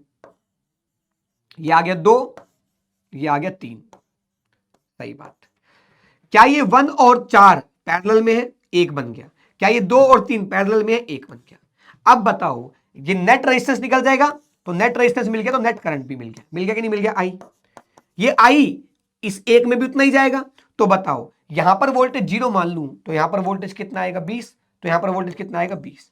यहां पर वोल्टेज V मान लेता हूं बेटा, तो 20 माइनस वी किसके बराबर आएगा, 20 माइनस वी अपॉन में ये रेजिस्टेंस कितना है बेटा, ये रेजिस्टेंस 1 इंटू 4, ये रेजिस्टेंस कितना हो गया 1 इंटू 4 अपॉन 1 प्लस 4, 4/5, तो आ गया 4/5 V बाय आर, ये यहां का V इतना वोल्टेज डिफरेंस अपॉन में रेजिस्टेंस, ये इसके बराबर होगा V बाय आर के बराबर, तो यहां पे आ गया V माइनस 0 अपॉन में बेटा ये कितना है बेटा 2 और 3, तो ये नेट रेजिस्टेंस कितना हो जाएगा बेटा यहाँ का 2 इंटू 3 अपॉन 2 प्लस 3, तो कितना हो गया बेटा 6/5, तो ये आ गया 6/5। सही बात है सर, कोई दिक्कत नहीं है सर। तो 5 से 5 तो वैसे ही मर गए, तो ये आ गया 20 माइनस V इंटू में 6 is equal to 4V। Yes, तो 120 is equal to 10V। Yes, तो V आ गया आपके पास 12 वोल्ट, तो ये 12 वोल्ट आ गया बेटा, तो यानी कि ये भी 12 वोल्ट है, ये भी 12 वोल्ट है। अब देखो ध्यान से, आपके पास ये 20 वोल्ट आ गया, ये आपके पास 0 वोल्ट था, ये 0 वोल्ट था, ये 0 वोल्ट था, ये 20 वोल्ट था, है ना जी, ये 12 वोल्ट है। अब बताओ 12 में से 20 में से 12 गए कितना हो गया 8, 8/1, 8 एम्पियर का करंट यहां आ गया। सेम टू सेम बेटा 20 में से 12 गए 8, 8/4, 2 एम्पियर यहां आ गया, तो 8 यहां गया 2 यहां गया, सही बात है सर। उसके बाद 12 में से 0 गए 12 वोल्ट अपॉन 2, 6 एम्पियर यहां चला गया। अब उसके बाद 12 में से 0 गए अपॉन 3, 4 एम्पियर यहां चला गया, तो देखो टोटल 10 एम्पियर आ रहा था, इसमें 6 यहां चला गया, तो ऑब्वियस सी बात है यहां कितना गया होगा 2 एम्पियर। सही बात है सर जी, ये 2 एम्पियर है, ये 2 यहां से आया तो ये 4 एम्पियर चले गया, यानी कि इस वायर में करंट कितना है 2 एम्पियर का। बहुत अच्छा सवाल है, ये याद रखना, कॉन्सेप्चुअल सवाल है, 2 एम्पियर करंट आ गया, दादा ने बोला करने का तो करने का। ठीक है बेटा, सिंपल। आगे देखते हैं बेटा, बाय व्हाट परसेंटेज द, ये छोड़ दो अभी के लिए, बस यहां तक रखते हैं बेटा। इसके अंदर मैं आखिरी में सजेशन दूंगा आपको कि आपको क्या करना है, जो बल्ब वाले सवाल है, बल्ब वाले उनकी प्रैक्टिस करनी है। बल्ब वाले सवाल हमने यहां कवर नहीं किए क्योंकि उनके अंदर कॉन्सेप्ट वही है। बल्ब में क्या होता है बेटा, रेटेड वोल्टेज और रेटेड पावर दी होती है। Power rated, power is equal to V²/R होता है। रेटेड वोल्टेज, चलो मैं बता ही देता हूं, थोड़ा सा बल्ब की कहानी बता देता हूं 1 मिनट में, नहीं तो तुम्हें लगेगा कि सर ये छोड़ दिया, मैं कुछ नहीं छोड़ना चाहता। ये लो, बल्ब की कहानी में बेटा क्या होता है, मान लो एक बल्ब है, इस बल्ब का मान लो पावर रेटेड है 100 वोल्ट और वोल्टेज रेटेड है वो है 220 वोल्ट। इसका मतलब ये नहीं है कि इस पे वोल्टेज इतना लगा हुआ है। रेटेड का मतलब होता है कि अगर मैं इस बल्ब पे इतनी वोल्टेज लगाऊंगा तो ये इतनी पावर खाएगा। ये कुल मिला के इनडायरेक्टली रेजिस्टेंस देने का तरीका होता है। जैसे पावर का फॉर्मूला किसके बराबर था बेटा, V²/R। तो अगर मैं रेटेड पावर लगा रहा हूं, मतलब रेटेड पावर मिल रही है, तो वोल्टेज भी कौन सी है, रेटेड वाली है, तो यहां से क्या मिल जाएगा, रेजिस्टेंस मिल जाएगा। तो रेजिस्टेंस किसके बराबर आएगा बेटा, 220 इंटू 220 अपॉन में क्या बोलते हैं आपके पास पावर आ गई 100, तो ये आ गया 484। अब मैं इसी बल्ब को, सेम बल्ब को मैंने क्या किया, एक ऐसे सर्किट में लगा दिया जो वोल्टेज दे रहा है 100 वोल्ट, तो क्या इसकी पावर अभी 100 रहेगी क्या, नहीं भाई, पावर कितनी होगी, इसको वोल्टेज कितनी मिली 100, तो 100 का स्क्वायर अपॉन में रेजिस्टेंस कितना है, रेजिस्टेंस यहां से निकाल लिया 480। यानी कि रेटेड पावर और रेटेड वोल्टेज देने का मतलब सिंपल, रेजिस्टेंस दे रखा है, पहले रेजिस्टेंस निकाल लो। अब देखो बल्ब पे एक्चुअल वोल्टेज कितनी है, एक्चुअल करंट कितना है। अगर सीरीज में बल्ब्स है तो I²R का इस्तेमाल करो पावर के लिए, और पैरेलल में बल्ब्स है तो V²/R का इस्तेमाल करो रेजिस्टेंस के लिए। सिंपल कहानी है, ठीक है जी। तो ये आपके पास बल्ब का कहानी थी, थोड़ी सी आप फिर भी थोड़े से एफर्ट्स मार लेना, मैं यही कहूंगा, यही सजेशन दूंगा। लगभग मैंने आपके सारे हिस्से कवर कर दिए हैं, कुछ क्वेश्चंस भी हमने कर लिए हैं, लेकिन इस क्वेश्चन की प्रैक्टिस, इस चैप्टर की प्रैक्टिस बहुत करना, और बहुत इंपॉर्टेंट चैप्टर है बेटा, ये वेरी वेरी इंपॉर्टेंट चैप्टर, हद से ज्यादा इंपॉर्टेंट चैप्टर है। मैं बता रहा हूं मेंस के अंदर एक क्वेश्चन तो लिख के आएगा, किसी किसी शिफ्ट में 2 भी मिल जाएगा, और शायद किसी शिफ्ट में 3 भी मिल जाए, तो आश्चर्यचकित मत होना। एक सिंगल चैप्टर से 100% प्रोबेबिलिटी है एक क्वेश्चन आने की, 70 से 80% प्रोबेबिलिटी है 2 क्वेश्चन आने की इसी चैप्टर से, एंड किसी किसी पेपर के अंदर हो सकता है इसी चैप्टर से 3 क्वेश्चन मिल जाए, या इसी का कॉन्सेप्ट यूज होते हुए 3 क्वेश्चन मिल जाए। तो इतना इंपॉर्टेंट चैप्टर है, इसको कैसे छोड़ सकते हो मेरे भाई। तो यार अपना चैप्टर स्ट्रॉन्ग कर लो। माइंड मैप का मतलब होता है हर एक टॉपिक का एक रिकॉल कराना, हर एक टॉपिक को रिकॉल कराना, वो हमने करा दिया। ऑल तो फिर भी मैंने थोड़ा तरीका हटके निकाला है कि क्वेश्चंस भी कराऊं, क्योंकि बिना क्वेश्चंस के फिजिक्स अधूरी है, इसलिए मैं करा रहा हूं बहुत सारे क्वेश्चंस। बट फिर भी सिर्फ माइंड मैप पे डिपेंडेंट नहीं रहना होता है बेटा। माइंड मैप उन बच्चों के लिए बहुत, मैं हमेशा बोलता हूं, एक एक सिंगल सेकंड आपका वर्थ इट होगा अगर आपने ये चैप्टर पढ़ रखे हैं। बस आप भूले बैठे हो, आप चाहते हो फटाफट से क्विक रिवीजन हो जाए, विद क्वेश्चंस हो जाए, थोड़ी बहुत प्रैक्टिस की क्वेश्चंस में कैसे अप्लाई किया था, तो आपके लिए एक एक सिंगल सेकंड इस पूरे चैप्टर का, पूरे माइंड मैप का वर्थ इट होगा। और आगे भी हर एक माइंड मैप का हर एक सिंगल सेकंड आपके लिए वर्थ इट होगा। ये है दादा का वादा। मिलते हैं अगली बार अगले चैप्टर में, तब तक के लिए बाय बाय, टेक केयर, अलविदा, लव यू ऑल, बाय।